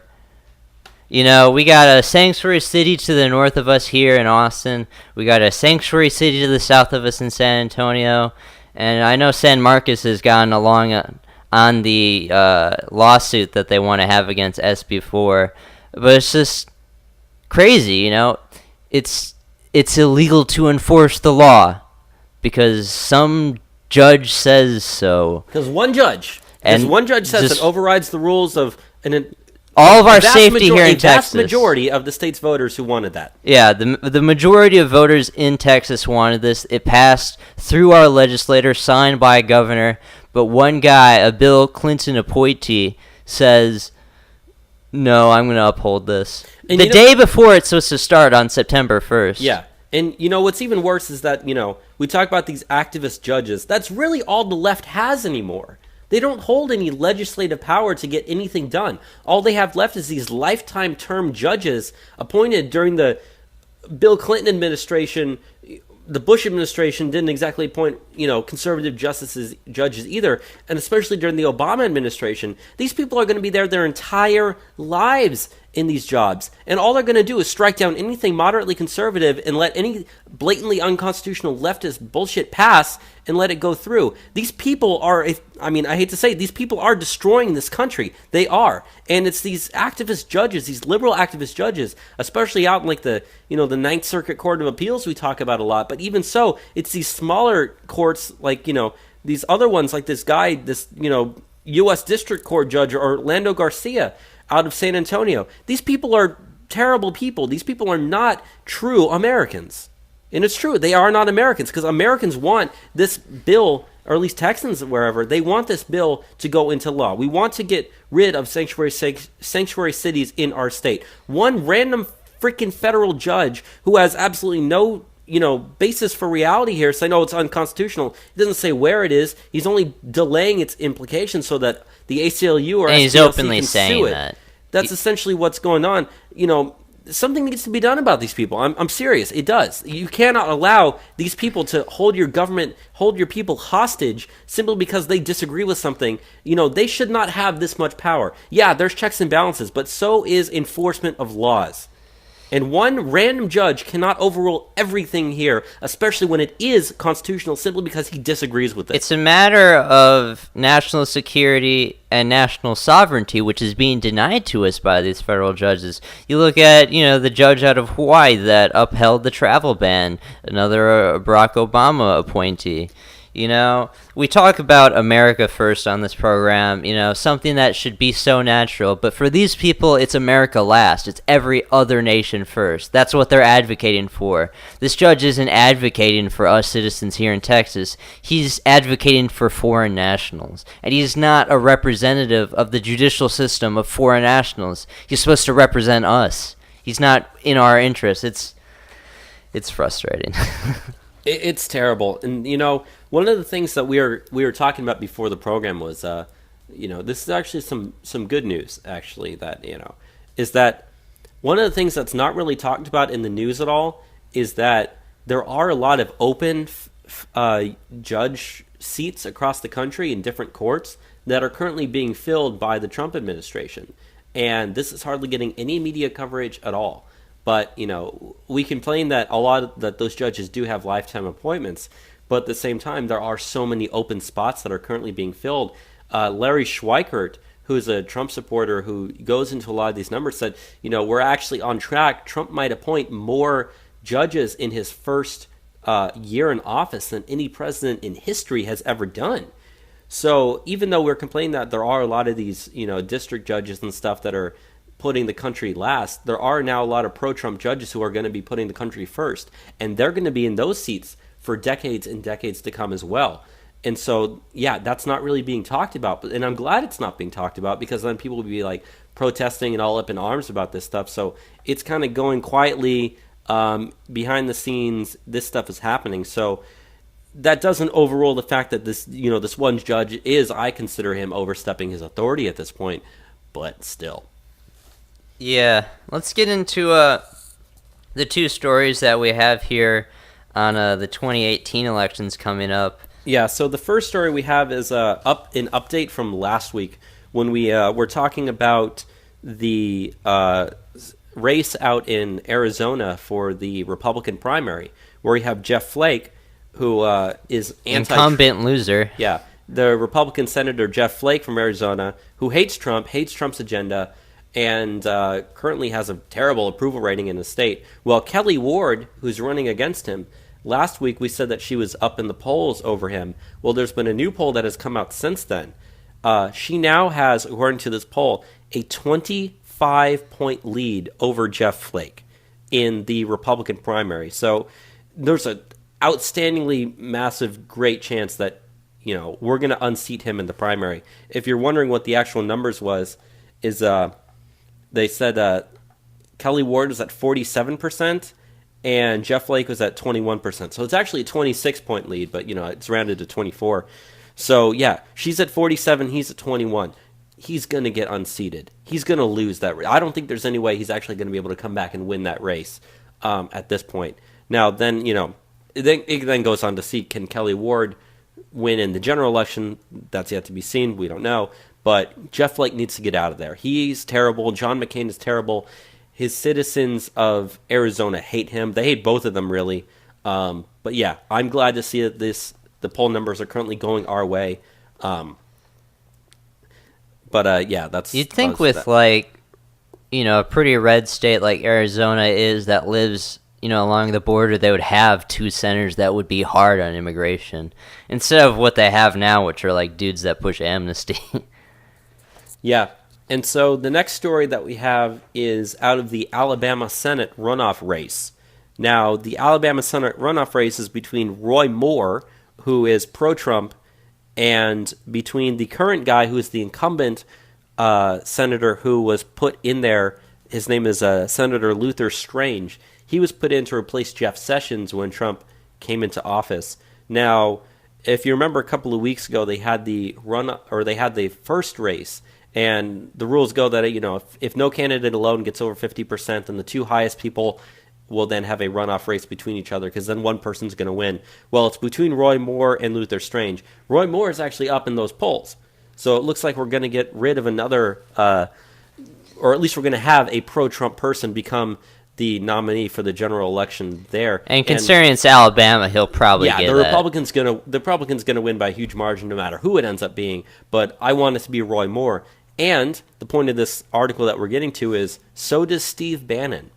So, we were kind of sad to see Steve Bannon quit from the White House, but now he says that he's going to be going down to Alabama and helping Roy Moore with his with this runoff. Which was a point I made last week when we were talking about Steve Bannon.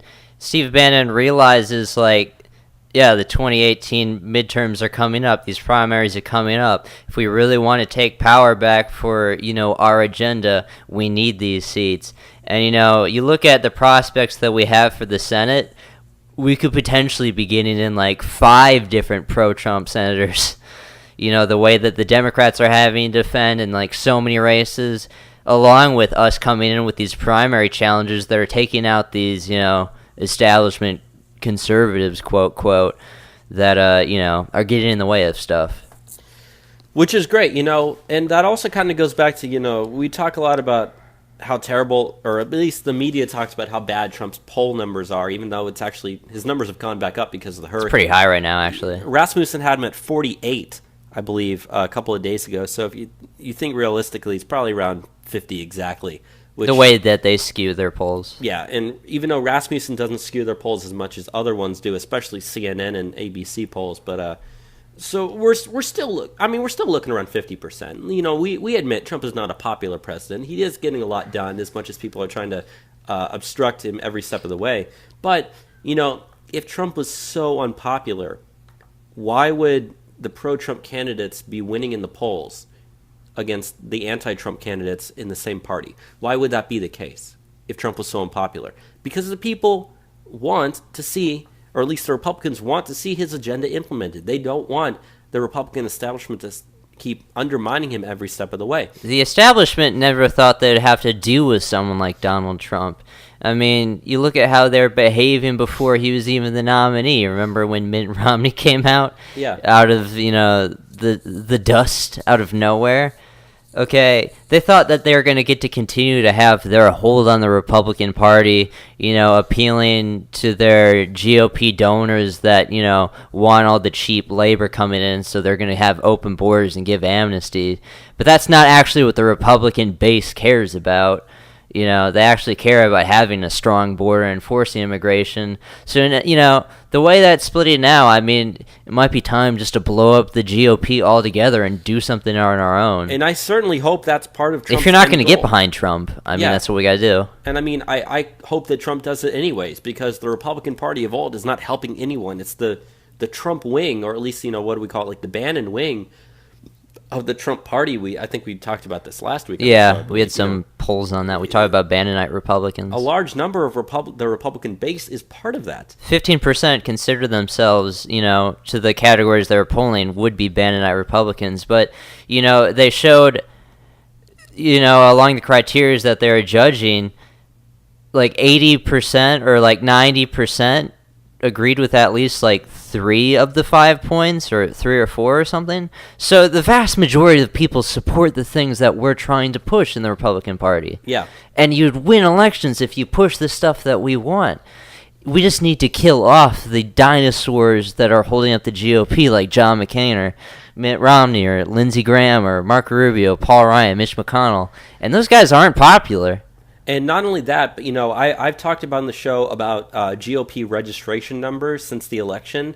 Again, Larry Schweikert, the guy who I've been mentioning, he has a complete list of states where the GOP registration numbers have been doing better than the Democrats since the election. Now, like I said, that's either cutting into the Democrat lead or expanding on the Republican lead in the states of Pennsylvania, Florida, North Carolina, Arizona, Iowa, New Hampshire, Nevada, New Mexico, Delaware, Maryland, and New Jersey all show net GOP gains in party registration since the election. And those are a lot of 2020 important states. A lot of those are swing states. That would not be the case if Trump was that wildly unpopular as some of those polls like to show. People would be abandoning the Republican Party. They would be becoming independents, or they would be becoming Democrats. They would not be saying, I want to be associated with the party that likes Trump. They would not be associated with Republicans. Instead, that is the exact opposite that we are seeing, is that Republicans are actually doing better with Trump in office at the state and local levels, especially with party registration.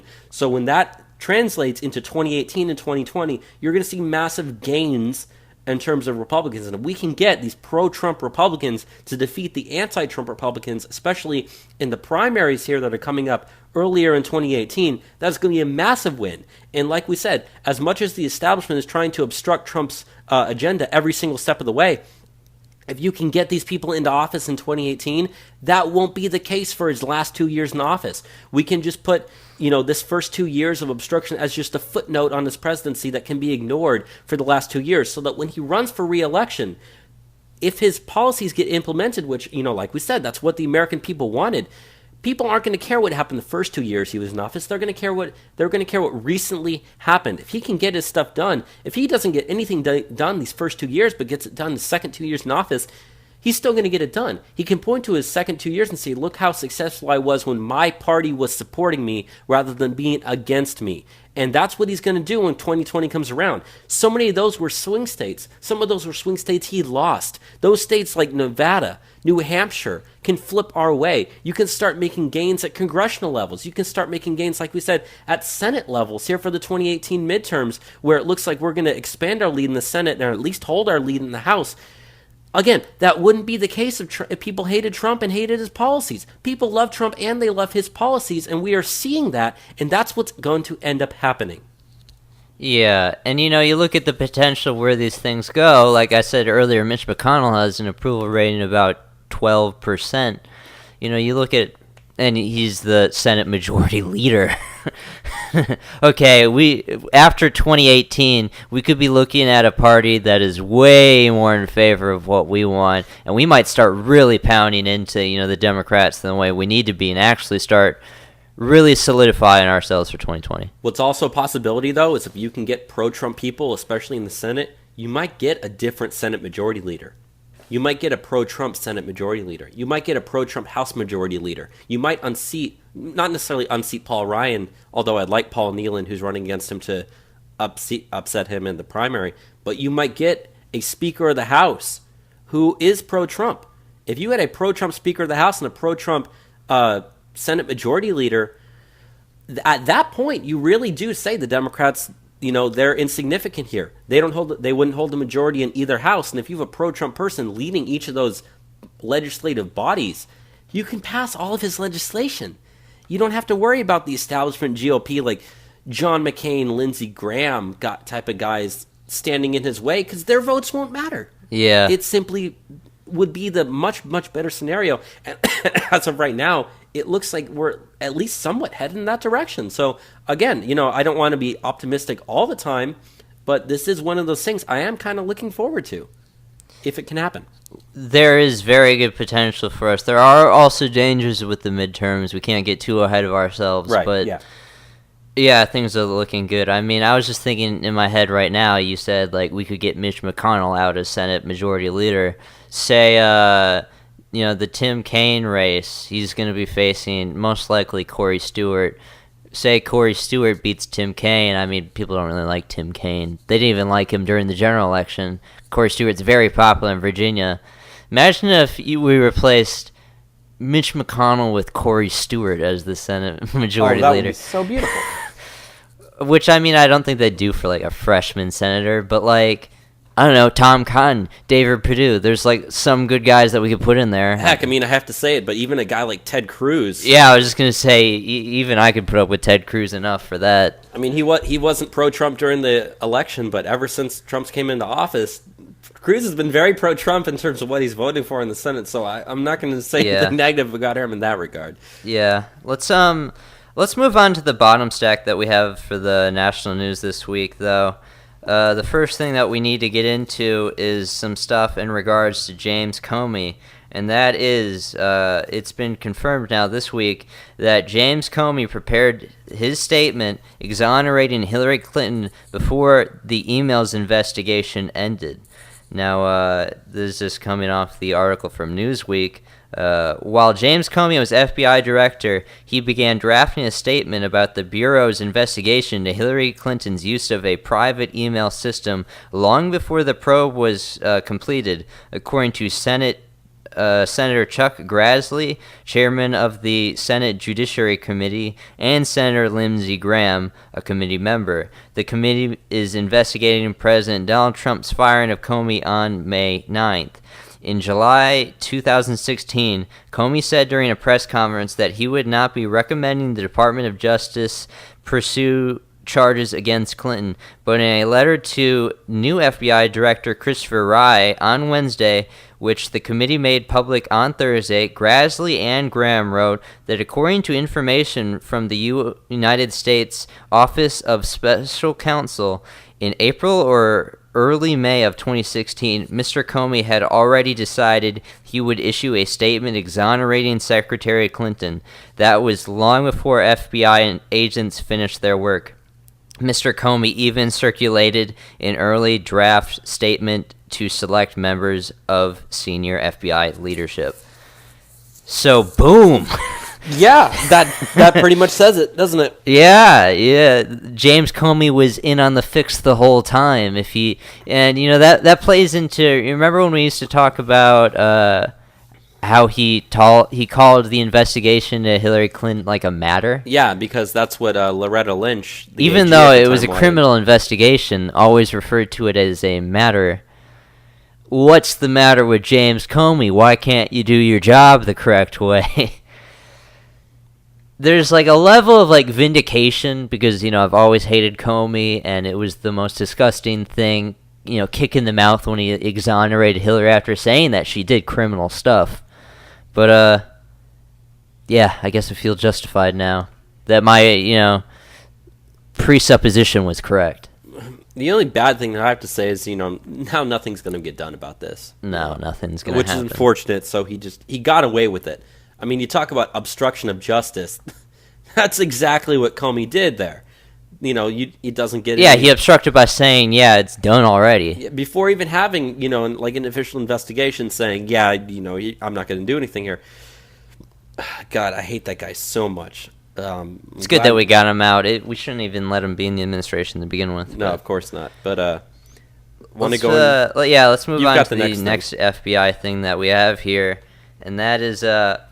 Well, this statement isn't true anymore. This is the initial thing that happened. You got the follow-up on it. But Initially this week, the FBI withheld a FOIA request, a Freedom of Information request, on Hillary's emails. They said that they were justified in withholding the documents because a lack of public interest. God, that is such BS. I mean, talk about lack of public interest. Half the country wants that to happen. They had polls that even a majority of Democrats wanted Hillary to be held accountable if she did something. Yeah, so they're blatantly lying there. But, like you said, that's not the case anymore because, and this is a time where I actually do like federal judges, a federal judge has ordered the FBI to disclose more details on how the agency handled Hillary Clinton's secret email account. This was U.S. District Judge James E. Boasberg. He said court papers that describe the grand jury subpoenas the FBI obtained to press for information from Clinton's internet service providers can be made available to the public, according to the Washington Times report. He said, after reviewing the document in camera, the court concludes that it largely rehashes information already made to the public, thus obviating any need for secrecy. So, two groups, both Judicial Watch and the Cause of Action Institute, have been pressing the government for more information relating to the Clinton email scandal, and they're very happy with the judge's ruling here. So, it pretty much comes down to, the FBI says, no, the public doesn't care, so therefore we're not going to release it. But the judge says, no, this is a Freedom of Information Act request. Like, you're going to release it. You can't be denied it just because the public doesn't have interest, which is false. I mean, if you use that you could use that against every single Freedom of Information Act request, because half the time it's like one guy wanting some information about some obscure topic. Yeah. The vast majority of the public probably wouldn't even care. So, yeah, that's definitely not something that they can ever use as an excuse from now on. If they wanted to deny a Freedom of Information Act request, you can't do that just by saying there's a lack of public interest. You say, oh, there's a matter of national security. Problem is, a lot of the stuff that they want to make available has already been made available, at least in some regard. This to continue to release all the other necessary and relevant information. So, and we'll see from there what happens. Probably nothing will happen, but I don't know. Maybe we'll find out some cool new stuff on Hillary Clinton and her emails. I don't know. Let's go into the next story that we have here. I got this one. It looks like there are some leftist groups that are planning months to potentially year-long sit-in protests in resistance to Donald Trump. I'm just reading out the Daily Wire here. Starting November 4th, 1 year to the day Donald Trump was elected president, resistance protesters will begin a multi-year Occupy Wall Street-style demonstration in major cities across America, according to plans released by a group calling itself Resist Fascism. The group says the effort is still in the planning stages, but that by November 4th, they'll be ready to hunker down for weeks, if not months and years, until their display works and both Donald Trump and his vice president Mike Pence are both booted from office. First, protesters say they'll descend on a number of major American cities for marches and rallies, and then those who are able to will camp out in public parks, some for an extended period of time, and some just for shifts. Eve Sahana, one of the organizers and leader with Resist Fascism, says that the point is to drive out the Trump and Pence fascist regime, and they'll do just about anything to see it happen. Quote, outrages that once shocked people about this regime aren't quite as shocking anymore, Sahana added, speaking to Politico. Quote, we need to act now before people have learned to accept the unacceptable. But don't call the Resist Fascism movement Occupy Wall Street 2.0. The organizers are concerned that any affiliation with the infamous sit-in that mostly just annoyed New York City residents and blocked traffic for weeks will tarnish their reputation. Several years later, Occupy Wall Street has no legacy to speak of. In fact, you could almost say that Occupy Wall Street accomplished exactly nothing. And that's exactly what this is going to accomplish, is exactly nothing. Yeah. I mean, do these people not have jobs? They're going to sit there for months? I mean, obviously, of course they don't have jobs. They're probably on government assistance anyways. But no, like... Yeah, they're going to march around on November 4th a lot. Maybe, I don't know, a couple days. And then they're going to start camping. And you know what's nice is if they said, we want to stay here for years until Trump and Pence are removed from office. Good. You're going to be there for 8 years. And then Trump's not going to be president, so you'll be happy about that. And then Pence won't be vice president, so you'll be happy about that. Problem is, you'll still probably have someone as a Republican maybe win. Maybe, hopefully. So, I don't know. Yeah, if you want to sit there for the next 8 years until you finally see them both quote-unquote booted from office, fine, so be it. You know what I'm just going to do? We'll just, make sure that the guy who comes to deliver your food is stuck at a red light that doesn't turn green. See how long you last when that happens, folks. Yeah.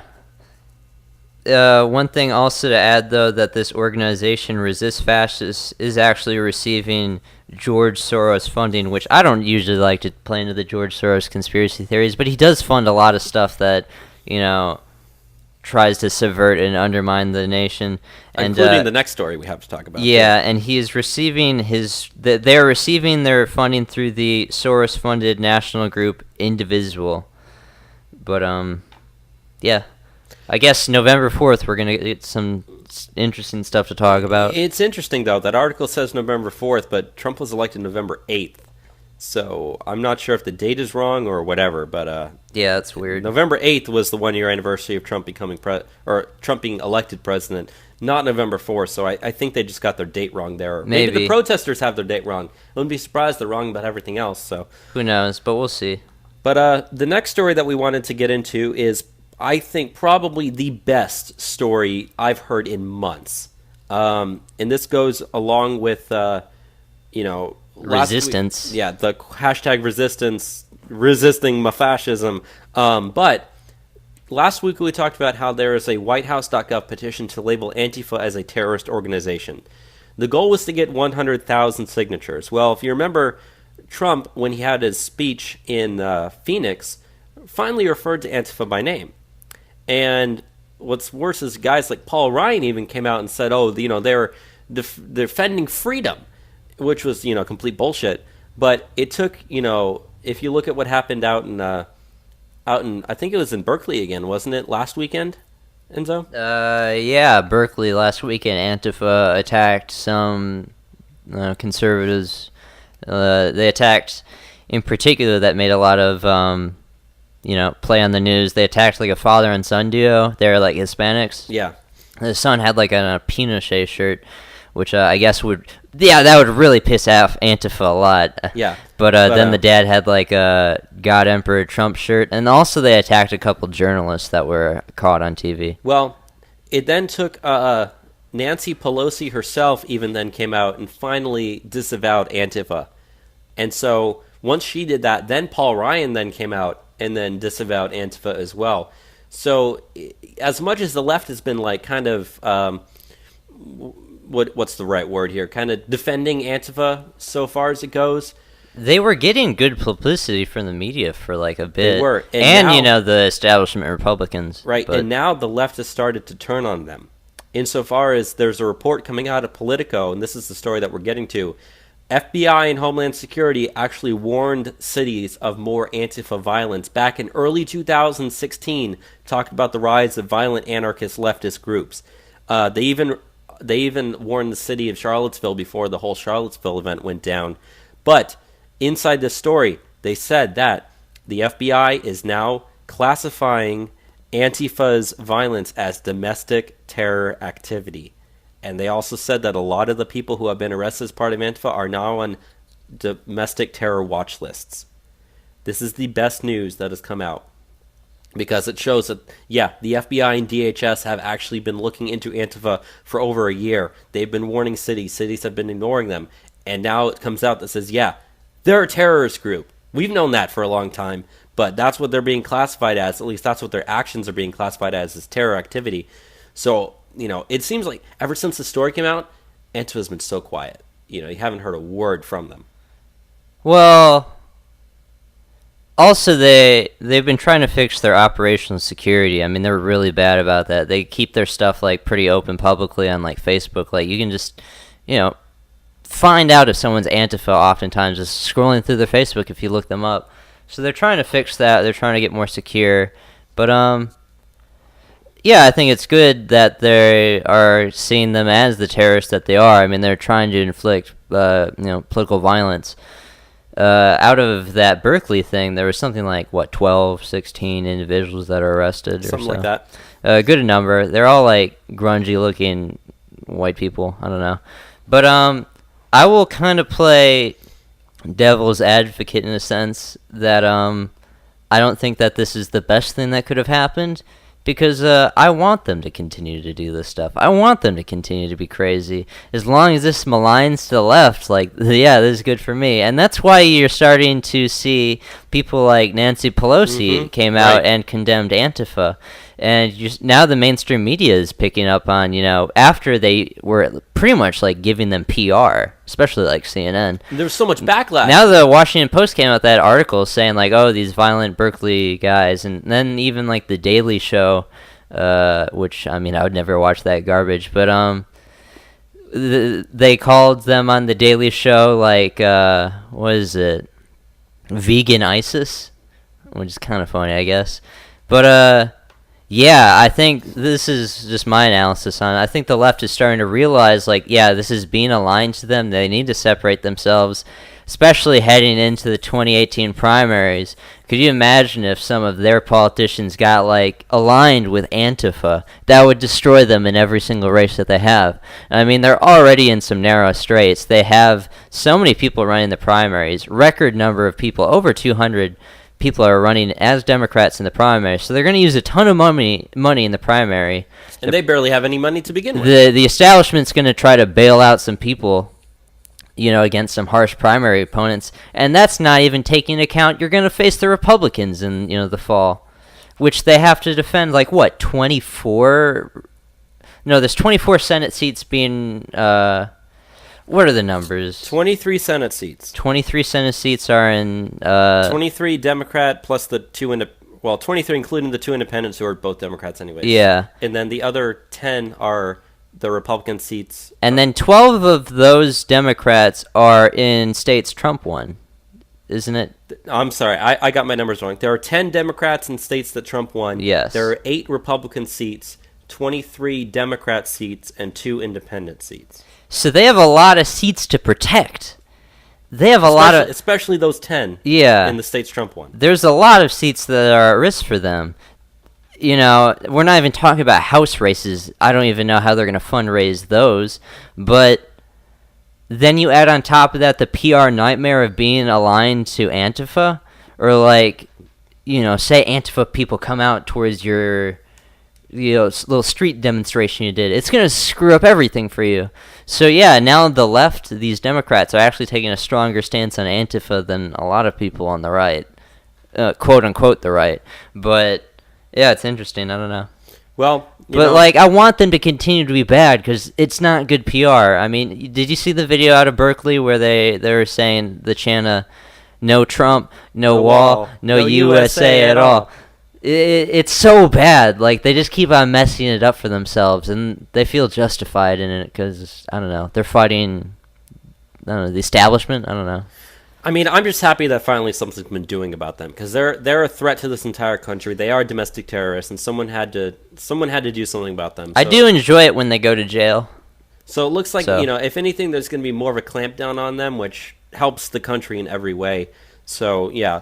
Also, it should scare some of them if the government's coming after them to get out of the movement. Especially known since the Department of Homeland Security and the FBI said that some of the people who they know are members of Antifa, especially the high level or higher up people, have been placed on terror watch lists.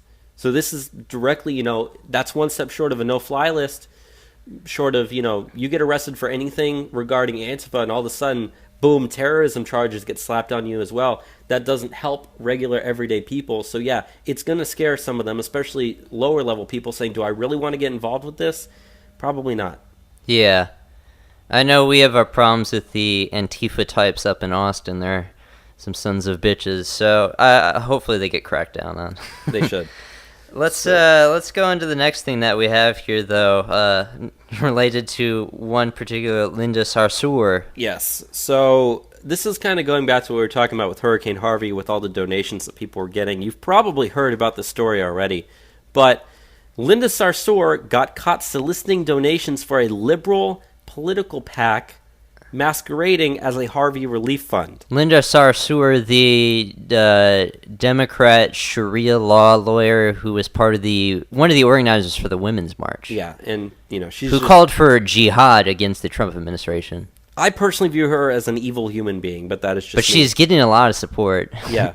And so she tweeted out saying, donate to the Harvey Relief Fund, and then she had a link. Well, you click that link, it goes to a PAC called the Texas Organizing Project, which is a liberal PAC. It wasn't even a Harvey Relief Fund at all. It was simply a Democrat PAC. And then people started calling her out on it in the comments saying that, you're stealing money from people. This is illegal, blah, blah, blah, blah, blah. Well, they called her out on it, and then she said, well, it's not my PAC. Then admitting that, yeah, it's a PAC, it's not a Harvey Relief Fund. Her defense was, it's not my PAC. And then when people started calling her out, she said, no, that's just a bunch of white supremacists that are trying to discredit me. No, she discredited herself. She's an evil human being. She's broken the law here, trying to steal money that people think is going to a Harvey Relief Fund. Yeah, it's fraud. It's fraud. It is exactly fraud. And she needs to go to jail for this. She needs to go to jail for a lot of other things, but she definitely needs to go to jail for this. And so I hope someone does open up a criminal investigation into this, because especially when Texas has been hit by this hurricane, that everybody in the nation has been sympathetic to our state, and then she goes out there, tries to advance her stupid fucking liberal agenda to try to steal money from people to put into a Texas Democrat PAC, which is like a big waste of money, because they don't win shit out here. So yeah, and but still, this is one of the worst things I've seen her do, and I've seen her do a lot of terrible things. But it's the icing on the cake, pretty much. Like, she needs to go down for this big time. Yeah. So that's all I had to say about that. If you don't know who Linda Sarsour is, just to clarify for people also, you've probably seen her image before. They have those posters of the woman in the American flag hijabs. That's a photo of Linda Sarsour, just to paint the picture for y'all. Yeah, caricature. Yeah. Let's move on to some Confederate stuff. Yeah, so last week we had a big old section talking about how Confederate monuments were being torn down left and right. And there was a couple this week. Yeah. Columbus especially got decapitated a lot, but... Yeah, Christopher Columbus statues. But here's some good news coming out of that. First off, before I actually say what I was going to say, is they actually saw that there's actually a lot more that are being put up on private property. Because public property are the ones that seem to be that they're being targeted and taken down. You can't touch what's on private property. But... Alabama has unveiled a new Confederate monument in their state. More than 200 people attended a ceremony at Alabama's Crenshaw County last Sunday afternoon, and they made it looks like just a large gravestone pretty much, but it's dedicated to the unknown Confederate soldiers who died in the Civil War and who are never identified in their bodies. So kind of like a Tomb of the Unknown Soldier type thing. But they said the park there first opened in May of 2015, and from what I understand, it's a private park that's kind of open to the public, if you understand that. But it currently sits among some other existing monuments, including replica cannons and flagpoles that are currently flying the Confederate flag. They said that's why we're here. That's why we're here, is to honor our Confederate dead, to honor our ancestors, said Doug Coggins, a Sons of Confederate Veterans member who operates both the RV Park and the adjacent Memorial Park, telling the crowd during the introductory remarks he made from the stage. He says, that's why I'm in it. That's what it's all about. We should be proud of our Confederate ancestors. And on the actual memorial itself, it says, Mother, I have been found. I am home. So all they're doing for this is just to say, look, there are a lot of people who fought in the Confederacy for our state. They were never identified. They died probably horrible graphic deaths out there on battlefields. We just want to honor them and say, look, history may have forgotten you, but you are not forgotten here in our state. And, like you said, that's what it's all about. Battlefields or, like disease. More people died from disease in the Civil War than even fighting. I mean, graphic ways where, there wasn't sanitary conditions No, then. absolutely not. And do you know what the most advanced medical tool used in the Civil War was? It was the bone saw. Yeah. They said, oh, you got shot in the leg, we're going to amputate. Oh, and by the way, we're not even going to wash it off with clean water. We're just going to use the water that we got here. So yeah, disease did kill more people than died on battlefields, and so many of those people, yeah, they did die horrible, graphic deaths. So at least someone is saying, look, you were not forgotten, no matter what side you fought on. We're remembering you. We're going to honor you, and that's the whole point. So as much as it looks like the whole push to take down these Confederate monuments is going down, there are still people out there who are putting these up, saying, look, we're honoring these people for who they were. So yeah. So to go into the next thing, to talk about an organization that is not very honorable, the SPLC. The SPLC is now saying that a couple of army bases are Confederate monuments that need to be taken down. I did not stutter when I said that. No, you didn't. The Southern Poverty Law Center has declared 3 of America's largest army bases Confederate monuments, quote, with the potential to unleash more turmoil and bloodshed if activists don't take down the army bases. The SPLC included Fort Hood in Texas, Fort Bragg in North Carolina, and Fort Benning in Georgia on a list of 1,500 Confederate monuments that the SPLC claims could inspire more violence like what happened in Charlottesville, Virginia last month. All 3 bases are named after Confederate military leaders. The list makes no mention of renaming namesakes of Confederate monuments. Taking the monuments down is presented as the only option. So they bet all this is going to do is just piss off the military, because the military doesn't want to deal with this shit.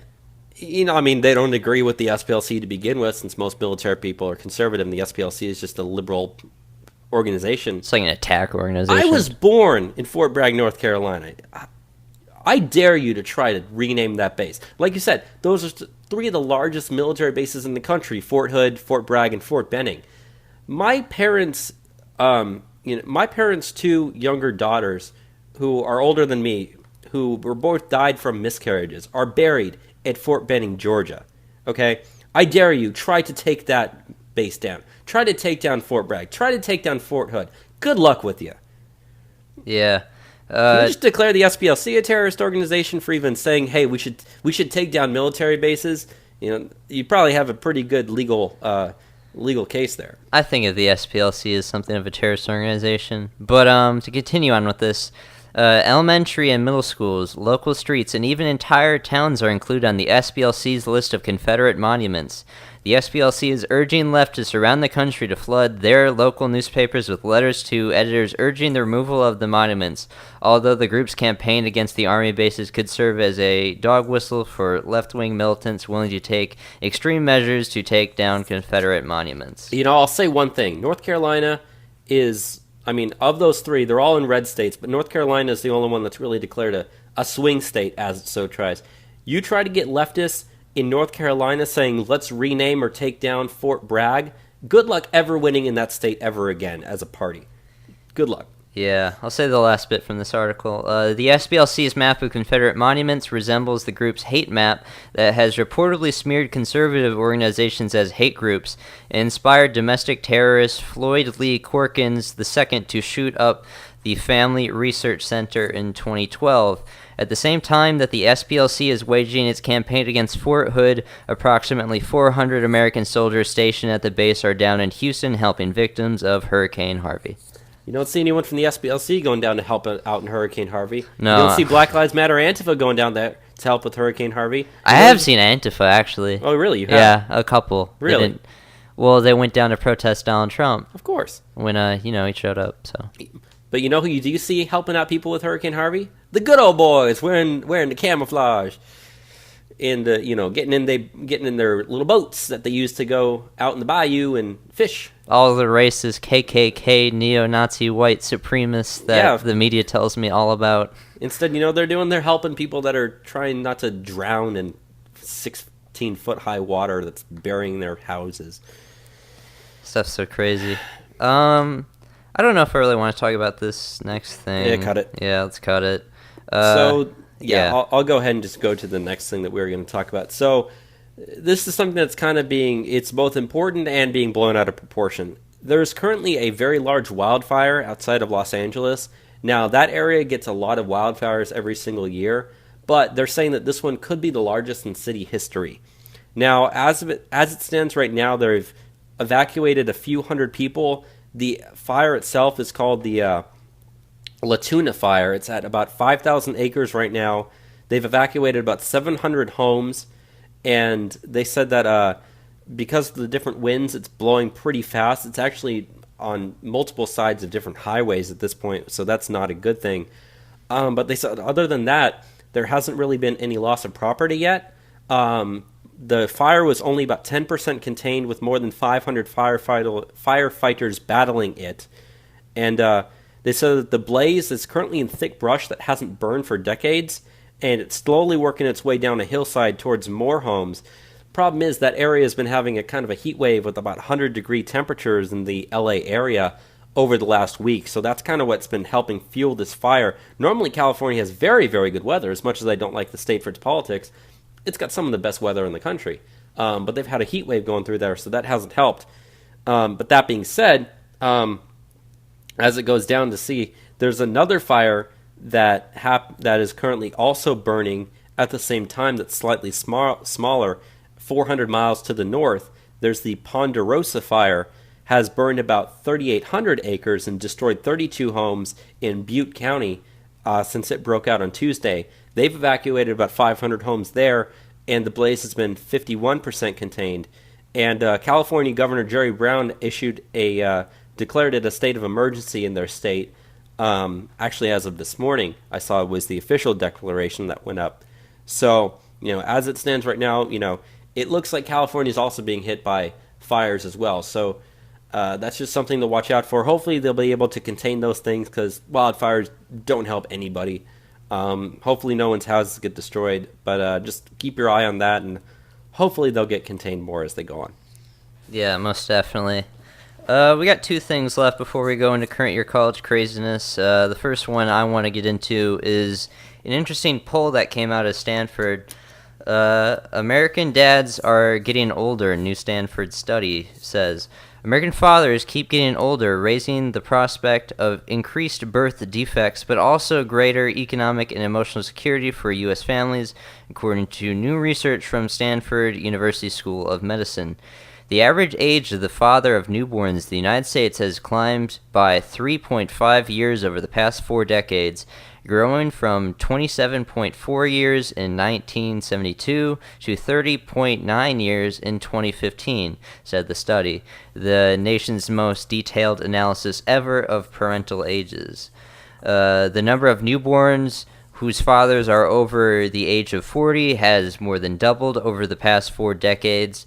Those births now make up nearly 9% of births in the U.S., Dr. Michael Eisenberg and Yash Kalawana reported in the Journal of Human Reproductions. The share of fathers who are over the age of 50 rose from 0.5% to 0.9%. Similar trends are well established in women, but while some celebrity fathers get headlines, like actor Steve Martin became a first dad at the age of 69, and Mick Jagger of the Rolling Stones welcoming his 8th child at the age of 73, the trend among dads has really received less study. I wanted to bring that up just because it's very interesting to see how, I think the economy has a lot to do with this, and how people seek out more economic stability before they're having children. Right. But, we are moving drastically different from what it has been in the past, pushing in, marriage and children much farther down the line, which it's interesting. I mean, my mom, she was 21 when she had me, 21, 22. I believe my dad was 25 when he had me. So that would be that would be below the standard of 1970. But now, it's pretty common for a father to be in his 30s when he has his first child. When my parents had me, my dad was 42, my mom was 36. That's very old. Now, granted, I said, they had 2 daughters beforehand who both were miscarried, but still, Yeah. I don't know, interesting stuff. I just wanted to bring it up. But let's get into the very last thing that we have here, and that is no-go zones might be coming to the United States, according to one expert on the issue. If you don't know what no-go zones are, They are popping up all over Europe. They're places where the police are afraid to, go into, and there's just pretty much lawlessness, and they, rule themselves, these different Muslim ghettoized populations. So going off the article from Zero Hedge, for decades, the West has opened its borders to people who do not share their values, and the West has utterly failed to encourage these people to assimilate. To even suggest that is now considered racist in many European countries. The lack of assimilation has reached a degree that many of these populations have become resentful of their mediocre status in society and have actually become more insular. Younger generations of these immigrants are more likely to follow ideologies like radical Islam, and they are less likely than their parents to interact with native-born Europeans. Many of them don't even speak any European languages. The results have been the rise of dozens of no-go zones which dot the urban landscape of Europe. These places that act as ethnic enclaves within their host nations. They are nations within nations, where outsiders are routinely shunned, berated, and beaten if they dare enter. In addition to that, they become hotbeds of terrorism and civil unrest. And believe it or not, these Islamic no-go zones are beginning to show up in the United States. According to Rahim Kassam, a conservative political activist and author from the United Kingdom, he recently wrote a book on the subject of no-go zones, which revealed startling similarities between the Middle Eastern enclaves of Europe and America. Places like Cedar Riverside areas of Minneapolis, where Sharia cops make household checks to make sure some Somali refugees are not becoming too westernized, and Hamtramck, Michigan, where the calls to prayers is blasted over loudspeakers in Arabic, and storefronts that once peddled Polish sausage are now brimmed with halal meats. These can be the early signs of a budding no-go zone, says Kassam, but even more crucial, he says, is the level of assimilation by second and third generation Muslim Americans. If the experience of Europe is any indication, trouble is on the horizon for U.S. cities. So, we've talked about no-go zones many, many times on this program, usually in regards to, Sweden. But, now in Minneapolis, there's Sharia patrols going around there in Somali communities. This is just a trait that they seem to carry wherever they go, these Muslim immigrants. We have such a small population of them in the United States. They're only 1%. But even then, they're becoming more profoundly noticeable.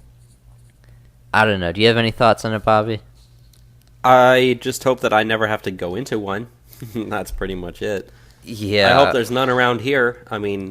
Obviously, the article says that they are becoming more popular in America.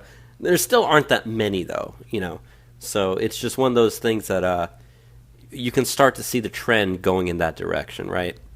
Yeah. Another thing it just adds here is polls by Pew Research show a higher proportion of young Muslims backing terrorism, supporting death for apostasy, which is leaving Islam, death for homosexuals, and the idea that women must cover themselves with the hijab or burqa. So some really regressive things are being pushed out through these no-go zones, and it's usually indicative not of the first generation, but the second and third generations of immigrants, which, is usually what you need to watch for the most. So just some interesting developments on that front.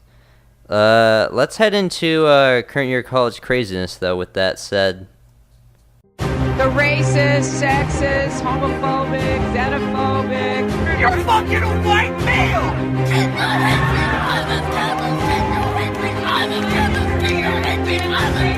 The assumption that women are naturally better caregivers is part of patriarchy.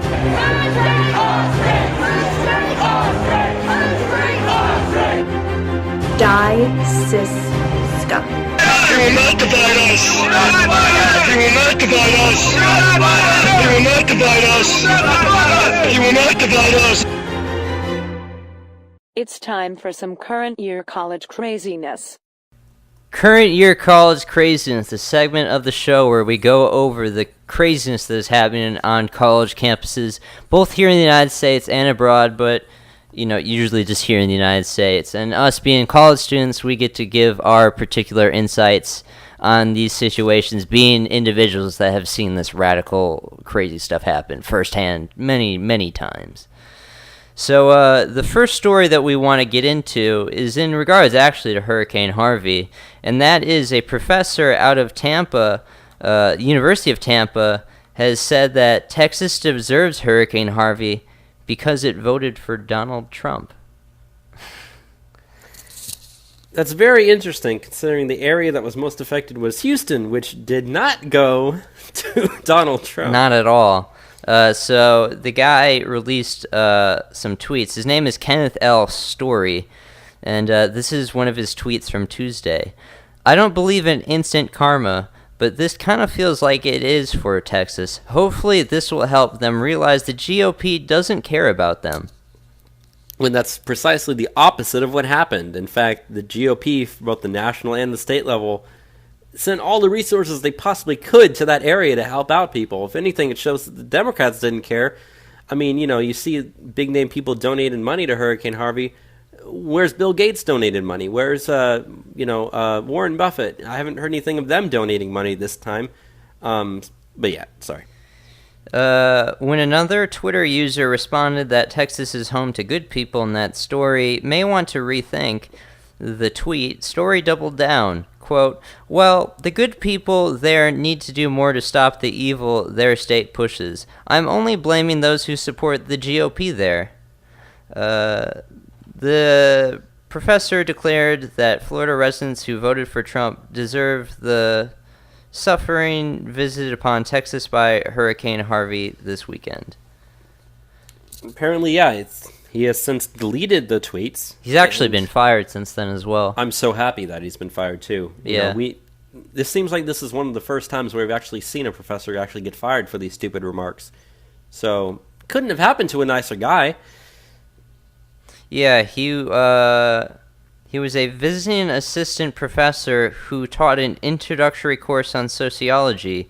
His research involves urban issues within the southeastern United States, including research into gun shows, planned committees, and unique issues of tourism-focused commercial districts.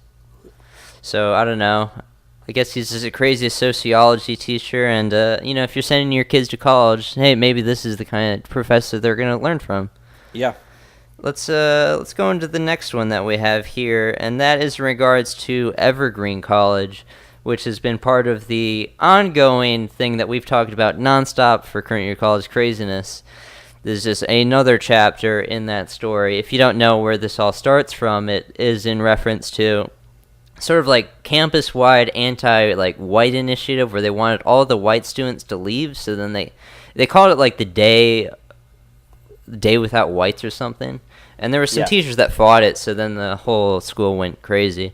So because of all the craziness that has been happening at Evergreen College, the school is now facing a $2.1 million budget shortfall, thanks in part to a decrease in enrollment. The College Fix cites a report from the school as stating that enrollment didn't drop by much, at 5%, but the 5% is made up nearly entirely of non-residents who pay more in tuition. Quote, combined with a shortfall in funding from state coffers to shoulder a mandatory cost of living salary increase and a rise in general cost of operations, the College Fix reports the school must find a way to resolve a $2.1 million shortfall for the fiscal year that begins July 1st, according to the memo. The outlet goes on to quote Evergreen State College's memo as stating, quote, if the capital budget crisis at the state level continues indefinitely, layoffs will become impossible to avoid. So, the students freak out like the crazy social justice warriors they are, and now the school is being punished for it because people don't want to go to school there. No, of course not. And now some of the professors that teach them, this indoctrinating garbage that makes them crazy will probably be losing their jobs very soon. That's what you get for putting up with that nonsense to begin with. Now, according to another article from the College Fix, though, they said that these policies, in In spite of this deficit, though, the college is going to be maintaining and instituting a number of new diversity policies at an unknown cost. These are some of the demands from the Evergreen College protesters, the ones that took over the campus and walked around with bats looking to attack people. Among the list is mandatory sensitivity and cultural competency training for staff, faculty, administrators, and student employees, along with the creation of an equity center. Evergreen State College will also be hiring a full-time coordinator for a trans and queer center, creating a position that will support illegal aliens, increasing its budget for American Indian students. How many American Indian students even go there? Probably not a lot. Maybe 2%, 1%? I don't know. But, in the face of losing money, what's the first thing that you think to fix the deficit? New diversity initiatives. Instantly, that's what a reasonable person would think. That's all these people know. That's all they people know. This case is also similar to what happened at the University of Missouri after, they had their widespread crazy Black Lives Matter thing. They saw a drop in employment by 25% in the spring of 2016, and that cost the school $32 million. So when, the students at these colleges are not contained and the administrators just let them do whatever they want, it ends up hurting the colleges. Frankly, then I hope it continues to happen at more colleges, because all they're going to do is just have to be forced to eventually shut down some of them, Yeah. So the next story that I have here is out of the University of Michigan, and that is the University of Michigan is looking to pay $50,000 for an official to provide safe listening space and to combat cultural appropriation. The University of Michigan is in the process of hiring a new bias incident prevention and response coordinator to promote an inclusive campus, enact cultural appropriation prevention activities, and enhance social justice initiatives, according to the university's job posting. The coordinator is also responsible for providing a safe listening space in which to offer compassion, support, and guidance to students, along with creating bias prevention strategies, the job description states. The coordinator will also serve on the bias response team and partner with Multi-Ethnic Student Affairs, the Office of Institutional Equity, the Multicultural Center, and other organizations to respond to bias instances. University spokesman Rick Fitzgerald told the College Fix via email that the existing position is not new, but need to be filled with someone leaving. Compensation will range between $45,000 to $57,000, and required qualifications for the position include a master's degree, along with several years of experience in student affairs administration within a higher education setting. Well, it sounds like that's just another wasted job to me.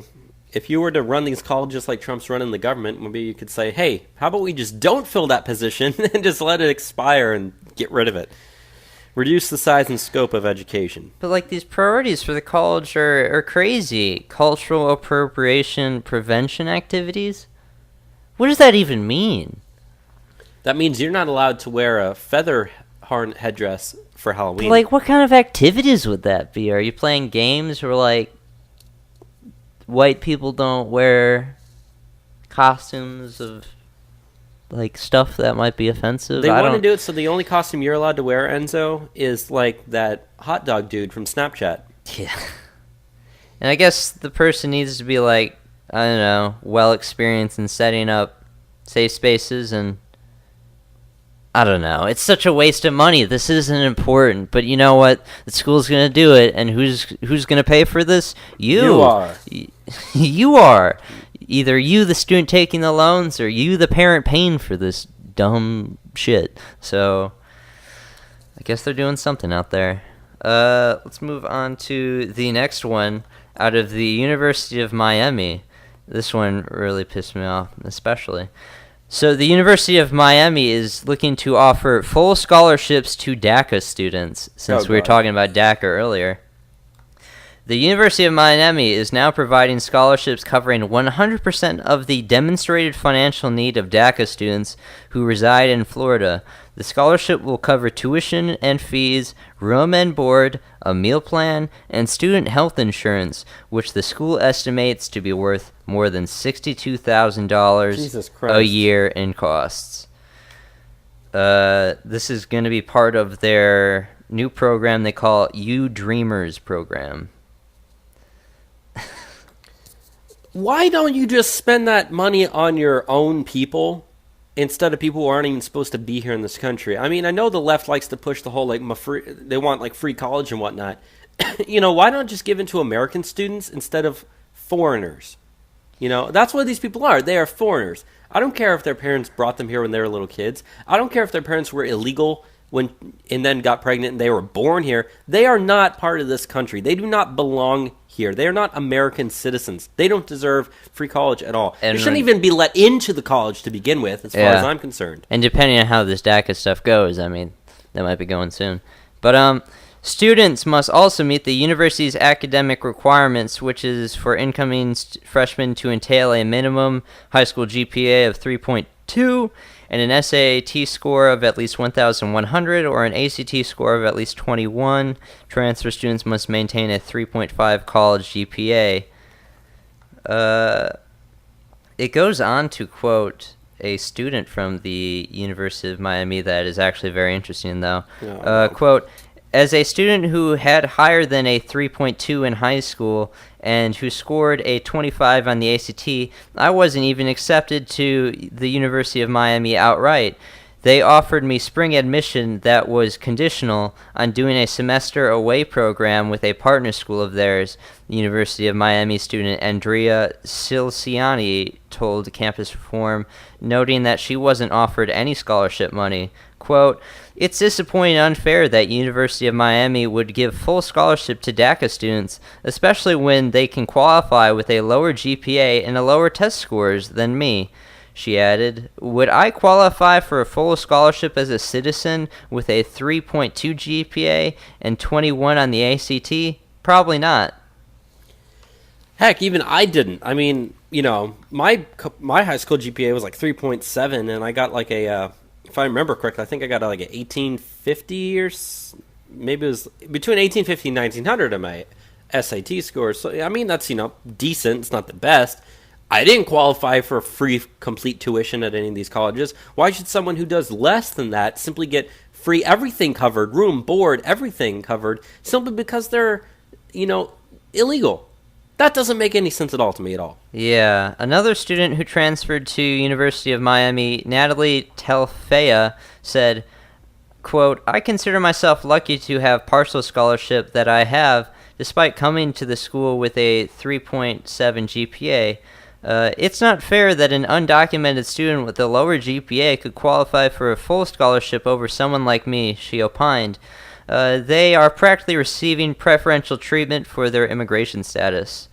Despite acquiring only average test scores, University of Miami Assistant Director of Undergraduate Admissions Iris Flores said that the university is enthusiastic to impact the lives of high-achieving DACA students, noting that while DACA students have been able to attend University of Miami prior to the U Dreamers program, they haven't been able to receive financial aid of this magnitude. Quote, the students that I had the opportunity to work with through the U Dreamers program are exceptional in many ways and reflect the mission of the university, Flores said. Aside from stellar academics, each one has been a pillar within their classroom and communities despite the challenges they have faced. There's only one challenge they need to face, because they got to go back. Yeah, the challenge of, looks like it's time for me to figure out the rest of my life, not in the United States. The only free thing that should be given to DACA kids is a free trip across the border. Free trip home. It's funny, though, that they always talk about like how high-performing these DACA kids are, but they're allowed to get this full-ride scholarship, being, though, like 3.2? 3.2 high school GPA is like... I had a 3.25 in high school, but that's because I stopped trying for 2 years. I had a 4.0 the first 2 years. But, like, It's average. It's not that hard to do a 3.2. Yeah, I mean, but to get a full ride for a 3.2. I mean, that precise 1100 on their SATs with a 3.2 high school GPA. It's not. That's like the average of average, you know. But apparently they're over the top exceptional. These DACA students. That's why it's so important that they need to be here. They're so good. They're so good. Why don't we just give this money to the kid that's making the 3.7? I don't know. Let's move on to the next one.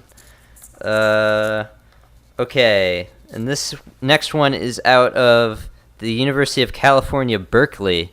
Berkeley students are now plotting to shut down some conservative speakers.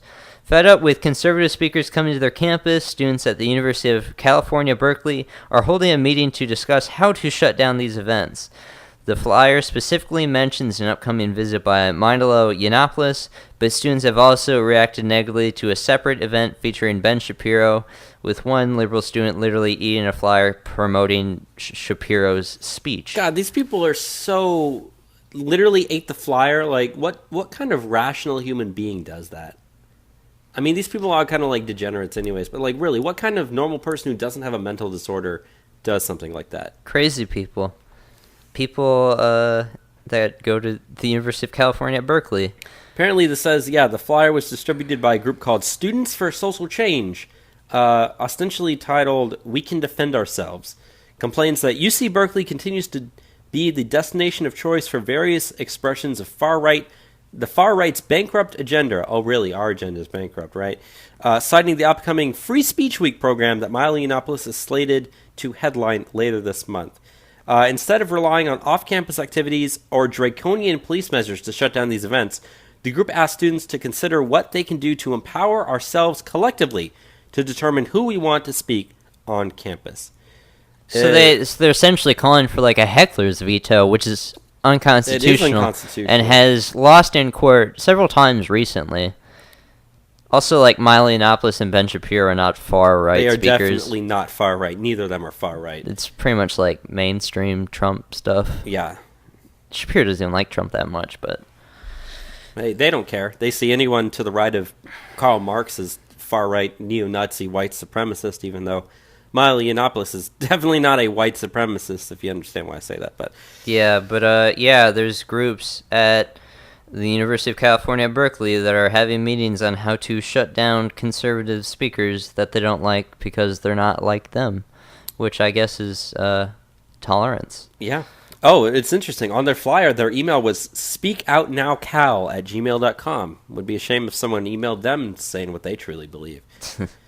Let's move on to the last story. We saved the best for last. This one, I saw. This is probably the funniest one. So, at the University of Mississippi, students have been terrorized by a banana peel. Yes, it's true. A student was walking home and saw a banana peel that was in a tree, literally like sitting on a branch outside of a Greek life retreat, which I guess is pretty much a fraternity, a frat house, and then freaked out. So Michaela McNeil recalls that her heart dropped instantly upon seeing the banana peel, asserting that bananas have historically been used by white people as a derogatory to dehumanize and denigrate black people. Well, they opened up an investigation into the banana peel, and so, you know what they found? They found a student later revealed that he threw the peel in the tree because he could not find a garbage can. But the incident made some students so uneasy that school officials felt it was imperative to provide space immediately to students affected by the incident. It was literally one girl walking by on the sidewalk said, "Oh my God, there's a banana peel in the tree." In the tree, it's like a lynching. We need to open up a safe space on campus. We need counselors to come in. We need to do a campus-wide investigation. Someone save us from the banana peel in the tree. It's coming at me. It's white supremacy. Can't you see? Time to flee. Here's something funny. She wrote a letter to the editor of their student newspaper. She says, "As we approached the cabin, she abruptly stopped. Her eyes widened. Her jaw dropped. She frantically pointed at a tree, exclaiming, 'Look! Look! In the tree!' It was a banana dangling from the limb. She recounts, noting that her heart dropped instantly, and She and her companions began to scan the area around us to see if there was any immediate harm. Her letter then goes on to claim that bananas have historically been used by white people as a derogatory to dehumanize and denigrate black people, complaining that while some of the white students seemed receptive during a campus-wide meeting to discuss the incident, others appeared apathetic. I would appear apathetic too. That would be a waste of my time. I would say that it's pathetic. Yes, it was. It wasn't. It was at a frat house. It was literally a banana hanging. It was probably a frat dude who was like. But there's those people. I mean, they're always walking around thinking that they're always being surrounded by like symbols of white supremacy, and like they're going to be oppressed at any moment. And I mean, they're looking to be oppressed, so they see oppression in very strange ways, and you know, in this such instance, it's a banana peel in a tree. I mean, there's been times where what was the university where they saw like a wrapper that I guess looked like a noose? I remember. I think that was that Auburn? Maybe not Auburn. I want to say it was somewhere in Alabama though. But yeah, like they saw this piece of trash on the ground, and someone freaked out. It's like, it's a noose. KKK, white supremacy. Run away. They opened an investigation into that one too. Turns out someone just left trash on the ground. Someone just littered. This is the same case here. I mean, this wasn't even littering. I mean, a banana peel is biodegradable. Yeah. And he was like, I don't see a trash can around here. I'm done eating my banana. Oh, look, there's a tree. Let me just set it here or throw it up here. Dude, like, if I throw like a banana peel and then I later found out that like everyone at the university freaked out and thought like it was a white supremacist terrorist attack, like I would like laugh for the next couple days straight, because like that's pretty funny. That is pretty funny. That's it's pretty stupid and sad, but it's also pretty funny. Well, what's worse is that there are so many people at our universities who have that rationale of thinking that shouldn't be there. They shouldn't be there. I mean, this is our future of this country, Enzo. It's people who see a banana peel in a tree, freak out thinking that it's white supremacy, KKK, neo-Nazi terrorist attack, and then like demand safe spaces on campus to have like counselors come and talk to them about it. I thought about the banana, I heard about it, and I felt unsafe too, so I'm playing with Play-Doh now in the safe space. Thank you, university. I feel like a real adult and intellectual. God, what has happened to our country? It's so sad. But, yeah, that is your college craziness for the week. We're going to go into the break, and then we're going to come back and do some international news, and we'll get out of here. Yep.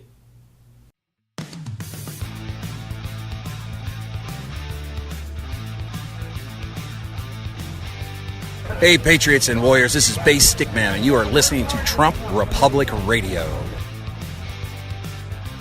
We were minding our own business, trying to celebrate the free speech that you think is so important, and you came to our rally and you chanted, "You're fags. Go home. You have low testosterone." And he's been on many very prominent right-wing shows talking about his cause, and that would be Simon Roach of the Savelanders.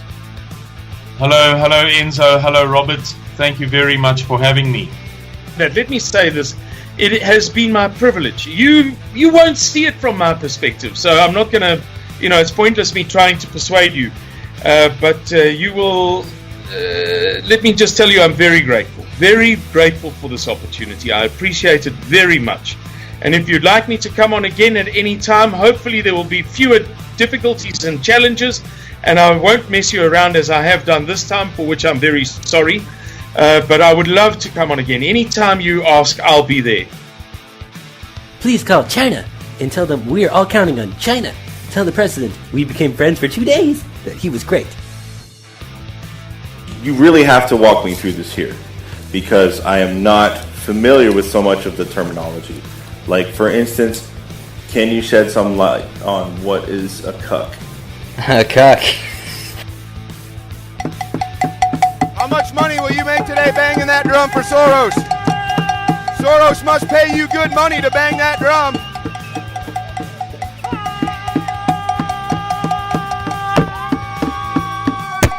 Whoa. Hey, do you play ping pong?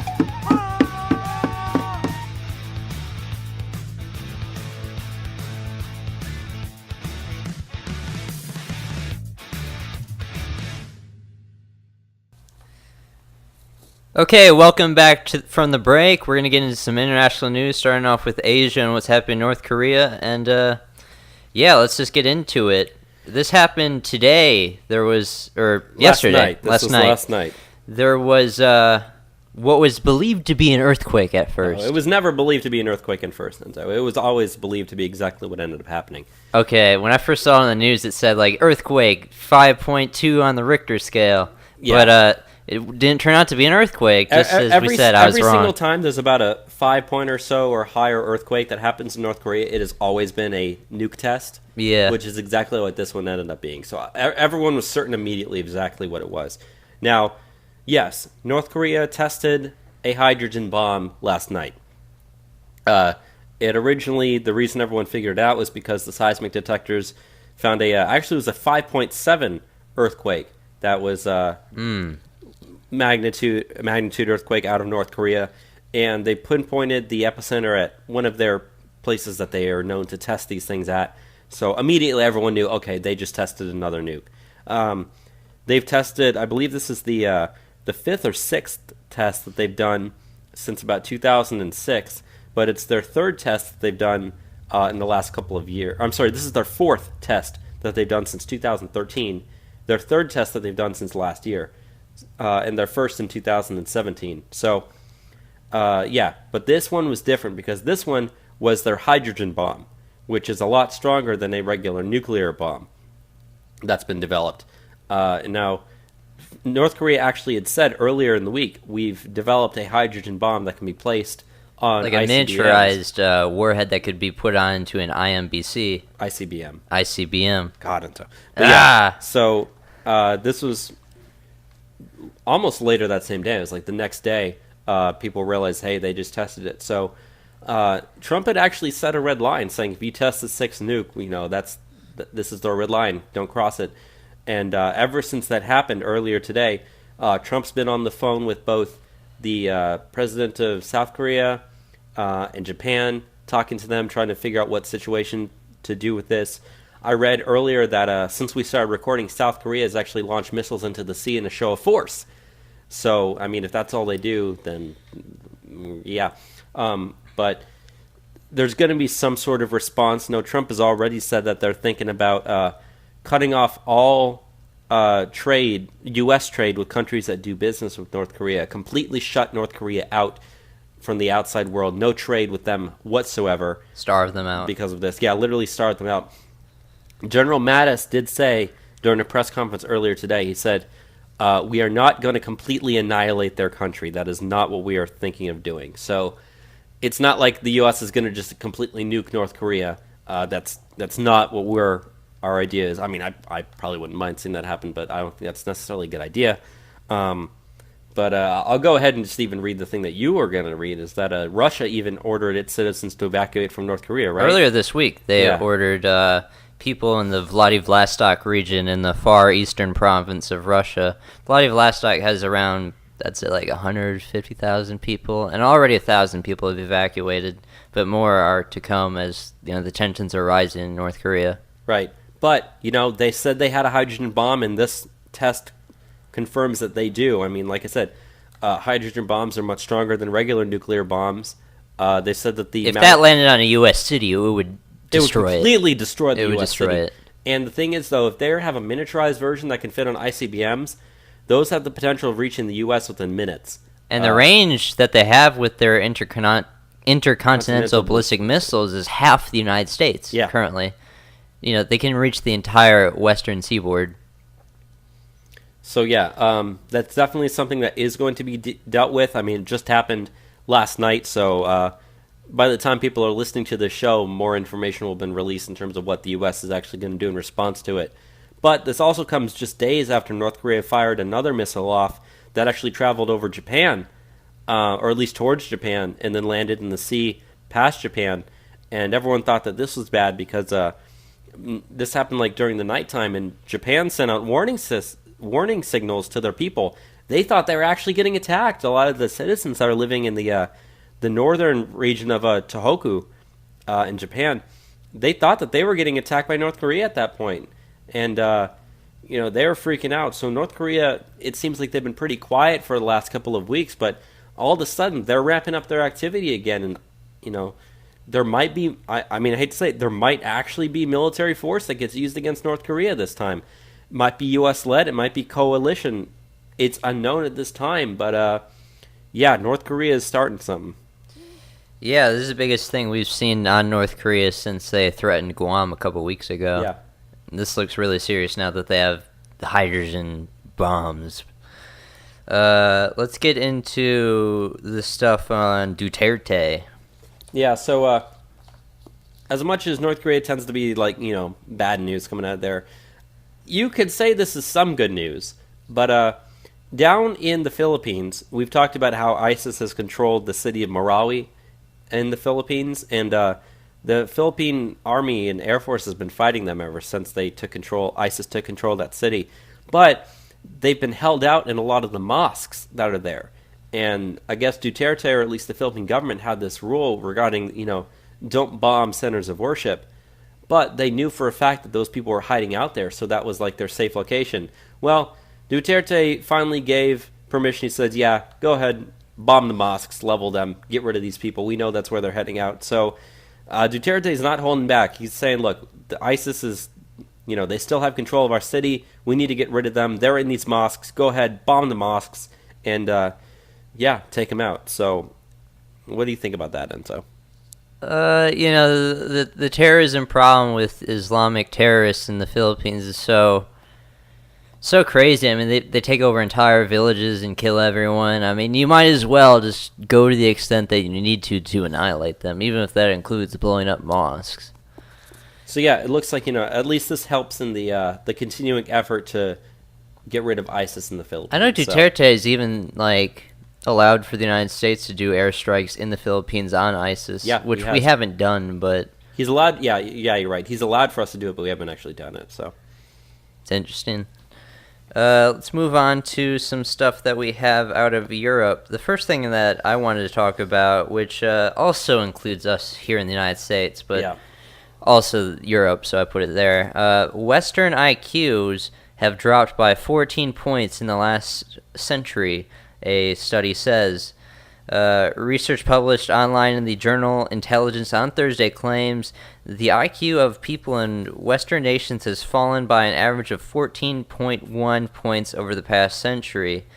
This is coming from scientists in Europe using visual response times recorded in Western studies starting in 1883, continuing to 2004. There has been a decline by 1.23 points per decade in IQ points.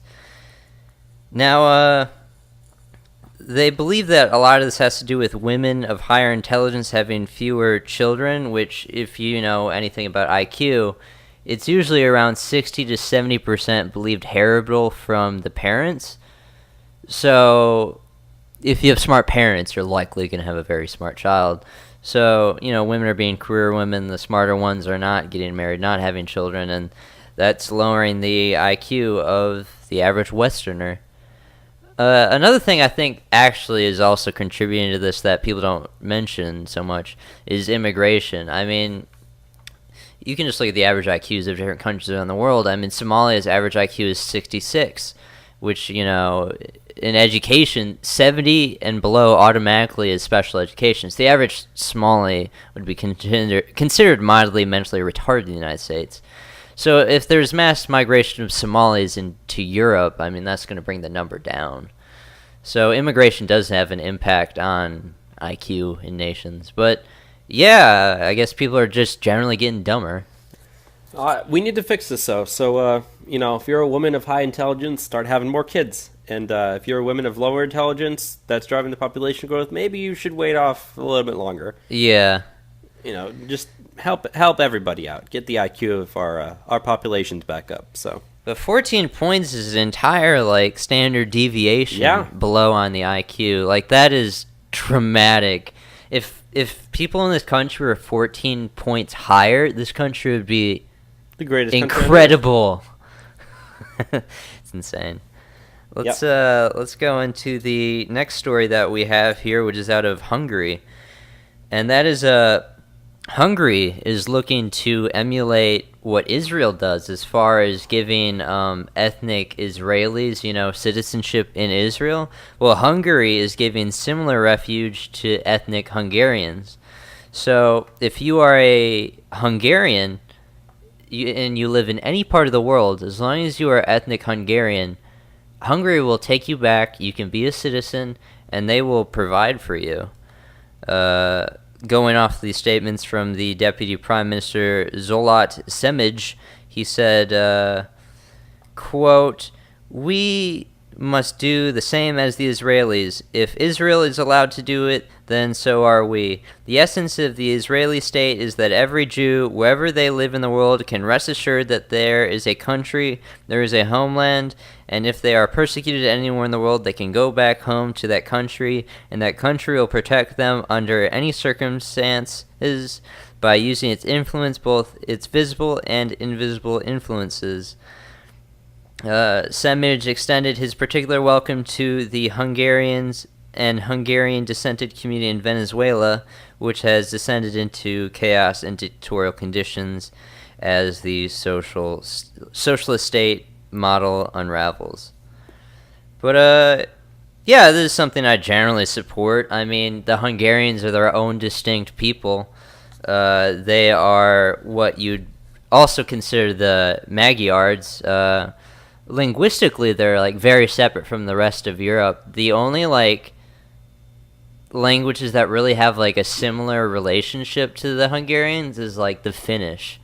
So I don't know, they're their own unique people. They have a right to exist. Hungarians make up the nation of Hungary, and Hungary's for them. And Hungary is one of the most, if not the most, right-wing nation in the world.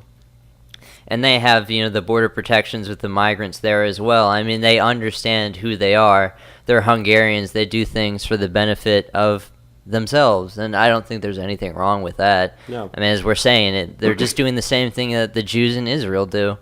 So why can't Hungarians have a country? Well, they do. And I think it's a beautiful thing that they have their own nation. And I would like every nation on earth to try to do something like that for their own people. I mean, India, if you're Indian, then you should be able to have refuge in the country of your origins, Yeah.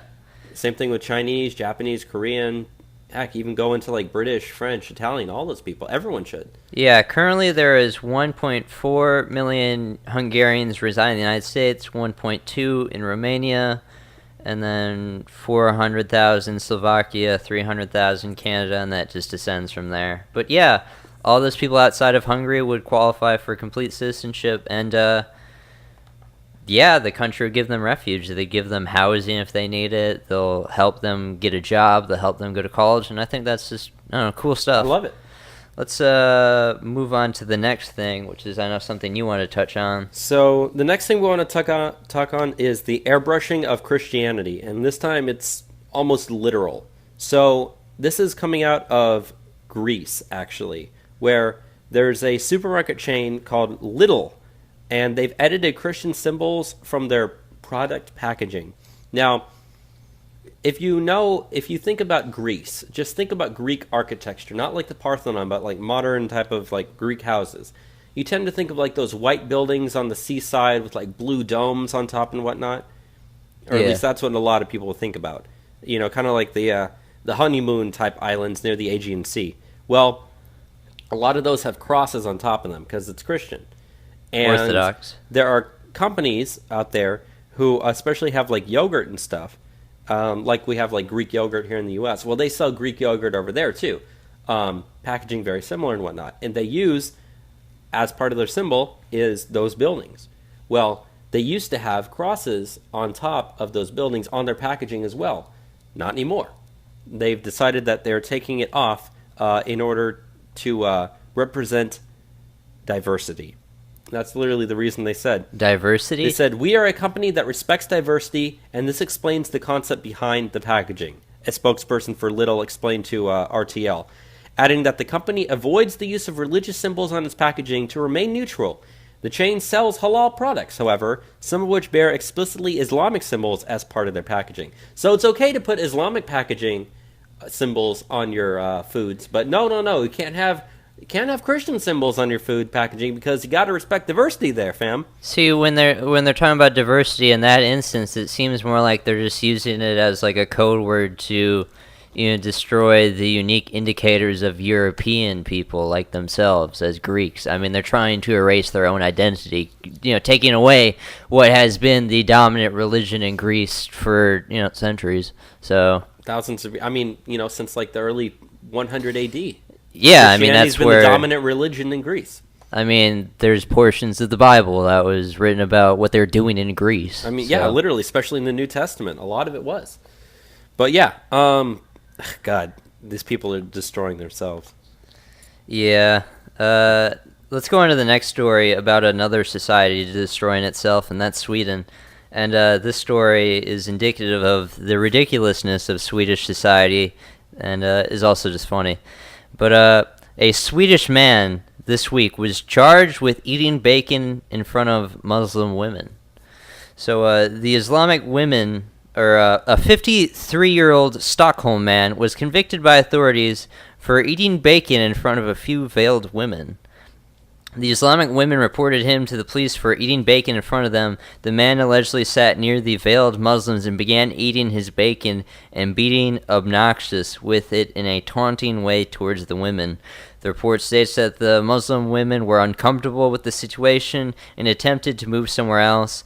The dastardly bacon-eating fiend followed the women with his pork product. The man also apparently said some not-so-nice things about the women's religion. So, I guess he was being mean. I'll admit he was being mean. He was being rude, sure. Obnoxious, sure. But criminal? Absolutely not. Yeah, he's not committing crimes. It's not illegal to eat bacon in front of someone. Oh, you flash it in their face saying, haha, look at this, it's bacon. But not only was he arrested, he was convicted. Yeah, it's even worse. For eating bacon and being mead. So yeah, that's the state of Sweden. I feel like getting some bacon after this. I really do. Some bacon. Let's get into the last thing that we have here for Europe, and this also, is related to stuff that's happening in the United States, but that's the continued deterioration of American and Russian relations. Just yesterday, we shut down the consulate of Russia in San Francisco and also a couple other cities, and we've raided them of their, facilities, searching for evidence on who knows what. But we're pretty much violating the foreign sovereignty of Russia. Like, your foreign consulate is Russian territory in the United States. It's essentially a declaration of war. And what's interesting is, when we closed down the one in San Francisco, as they were rushing to meet the deadline to get out of there, people said they saw a bunch of black smoke coming from the chimney. It's probably because they were burning a bunch of documents on their way out. If you remember back to the Iranian hostage crisis back in 1980, or might have been 1979, when our embassy in Tehran was attacked and our people that were there were held hostage, they were they were pretty much trying to evacuate, and they started burning everything to try to make sure that none of the information would be picked up by the Iranians. So that might have been what happened in San Francisco as well. Yeah, they got rid of the Russian consulate in San Francisco and trade missions in New York and Washington, but they did not affect the Russian embassy in Washington or the consulates. There are 3 other consulates in the United States.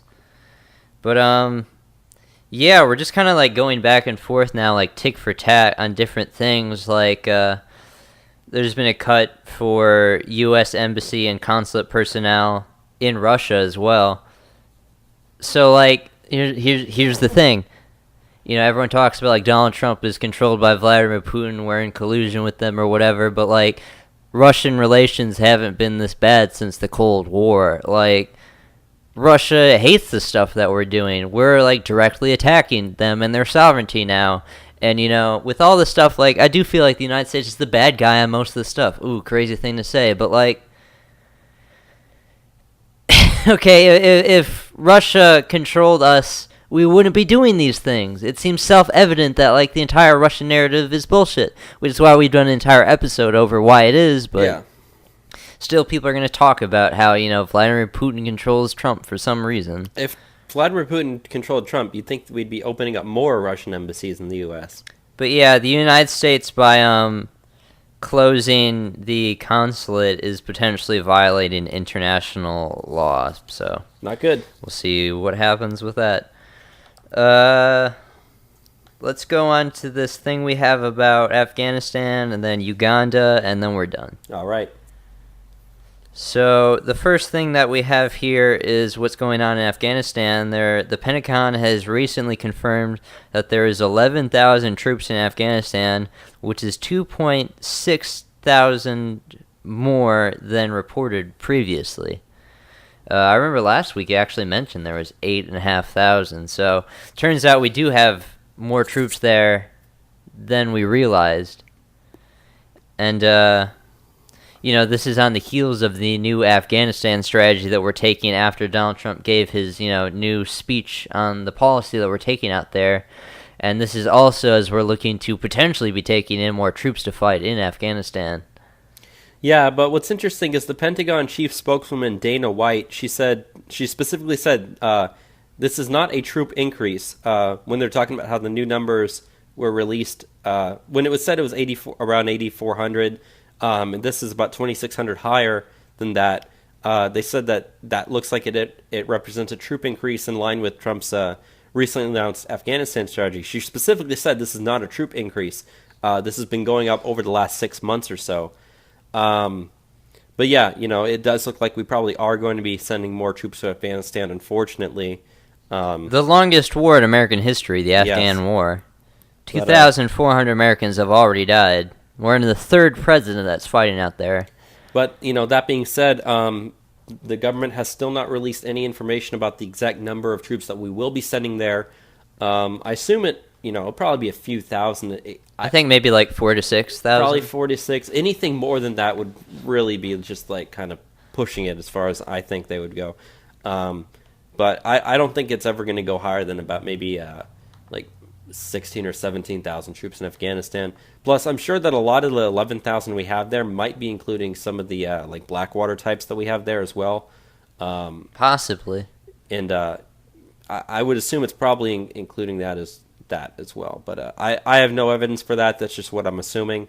So, yeah. So, let's go into the last story this week. This is an African story out of Uganda, which is a rather fun story. Save the best for last. Mm-hmm. So, Uganda has recently purchased a porn detector to combat lesbianism and defilement. The government of Uganda has recently purchased an $88,000 porn detection machine to halt the spread of one of the most deadliest moral diseases, according to Ethics Ministry Reverend Simon Lokodo. He made the announcement at the inauguration of members at the Pornography Control Committee in Kampala on Monday. Lokodo blamed pornography on escalating cases of drug abuse among youths, incest, teenage pregnancy and abortion, homosexuality, and lesbianism and defilement. The ministry did not state what information backed up their claims. Well, yeah, I'm sure that's a good use of their taxpayer money as well. $88,000 to detect porn, not block it, but detect it. That's quite the thing, right? Yeah. Speaking at the event in which 5 of the 9 members of the PCC were inaugurated, Lokodo said the machine would operate in computers, mobile phones, and televisions. It is unknown how the machine will work, with the speculation it may filter content across the Ugandan ISPs. Others believe it may be a method to allow the government to spy on its citizens.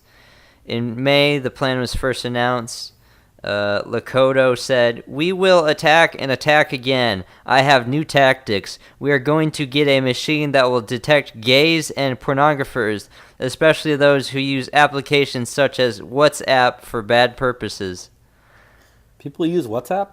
I don't know. Apparently they bought the machine from South Korea. Of course they bought it from South Korea. I guess they're fighting the real issues that, the Republicans are too squeamish to fight. Well, not Rick lesbianism, Santorum. Not defilement. Yeah, Rick Santorum. Rick Santorum should go out there and help them with this. I would be perfectly okay with having taxpayers pay for a one-way ticket to send Rick Santorum to Uganda to help them out. Yeah, it would be a humanitarian effort. It would. I think we should start this petition, Enzo. $88,000 spent on a pornography detection machine. They still don't even know how it's going to work. Doesn't know how it works. Doesn't know what it does, but they're just like, yeah, it's fighting gays and lesbians and incest and drug abuse. It's like, yeah, it's a wonder cure-all. Yeah. But yeah, that's that's the show for the week. Kind of long, but kind of long. I thought it'd be shorter, but we had a lot of information this week. So. A lot of information. Just want to say once again, thank you for listening. We're gonna have the midweek show on the 2017 Global Conflicts Report, which I think is going to be very thorough, very interesting. Yeah, anything else? Yeah, if you want to, like I said, if you want to reach us, you can email us at trumprepublicradio@gmail.com. It'll be in the description, as well as we are taking donations to try to get some merch, to sell some t-shirts possibly here in the future. All donations are helpful. We would love it. And that's also in the description at paypal.me/trumprepublicradio. Yeah, and with that said, that's it for this week. Thank you for listening once again to another edition of Trump Republic Radio. All right, goodbye, everybody. Bye.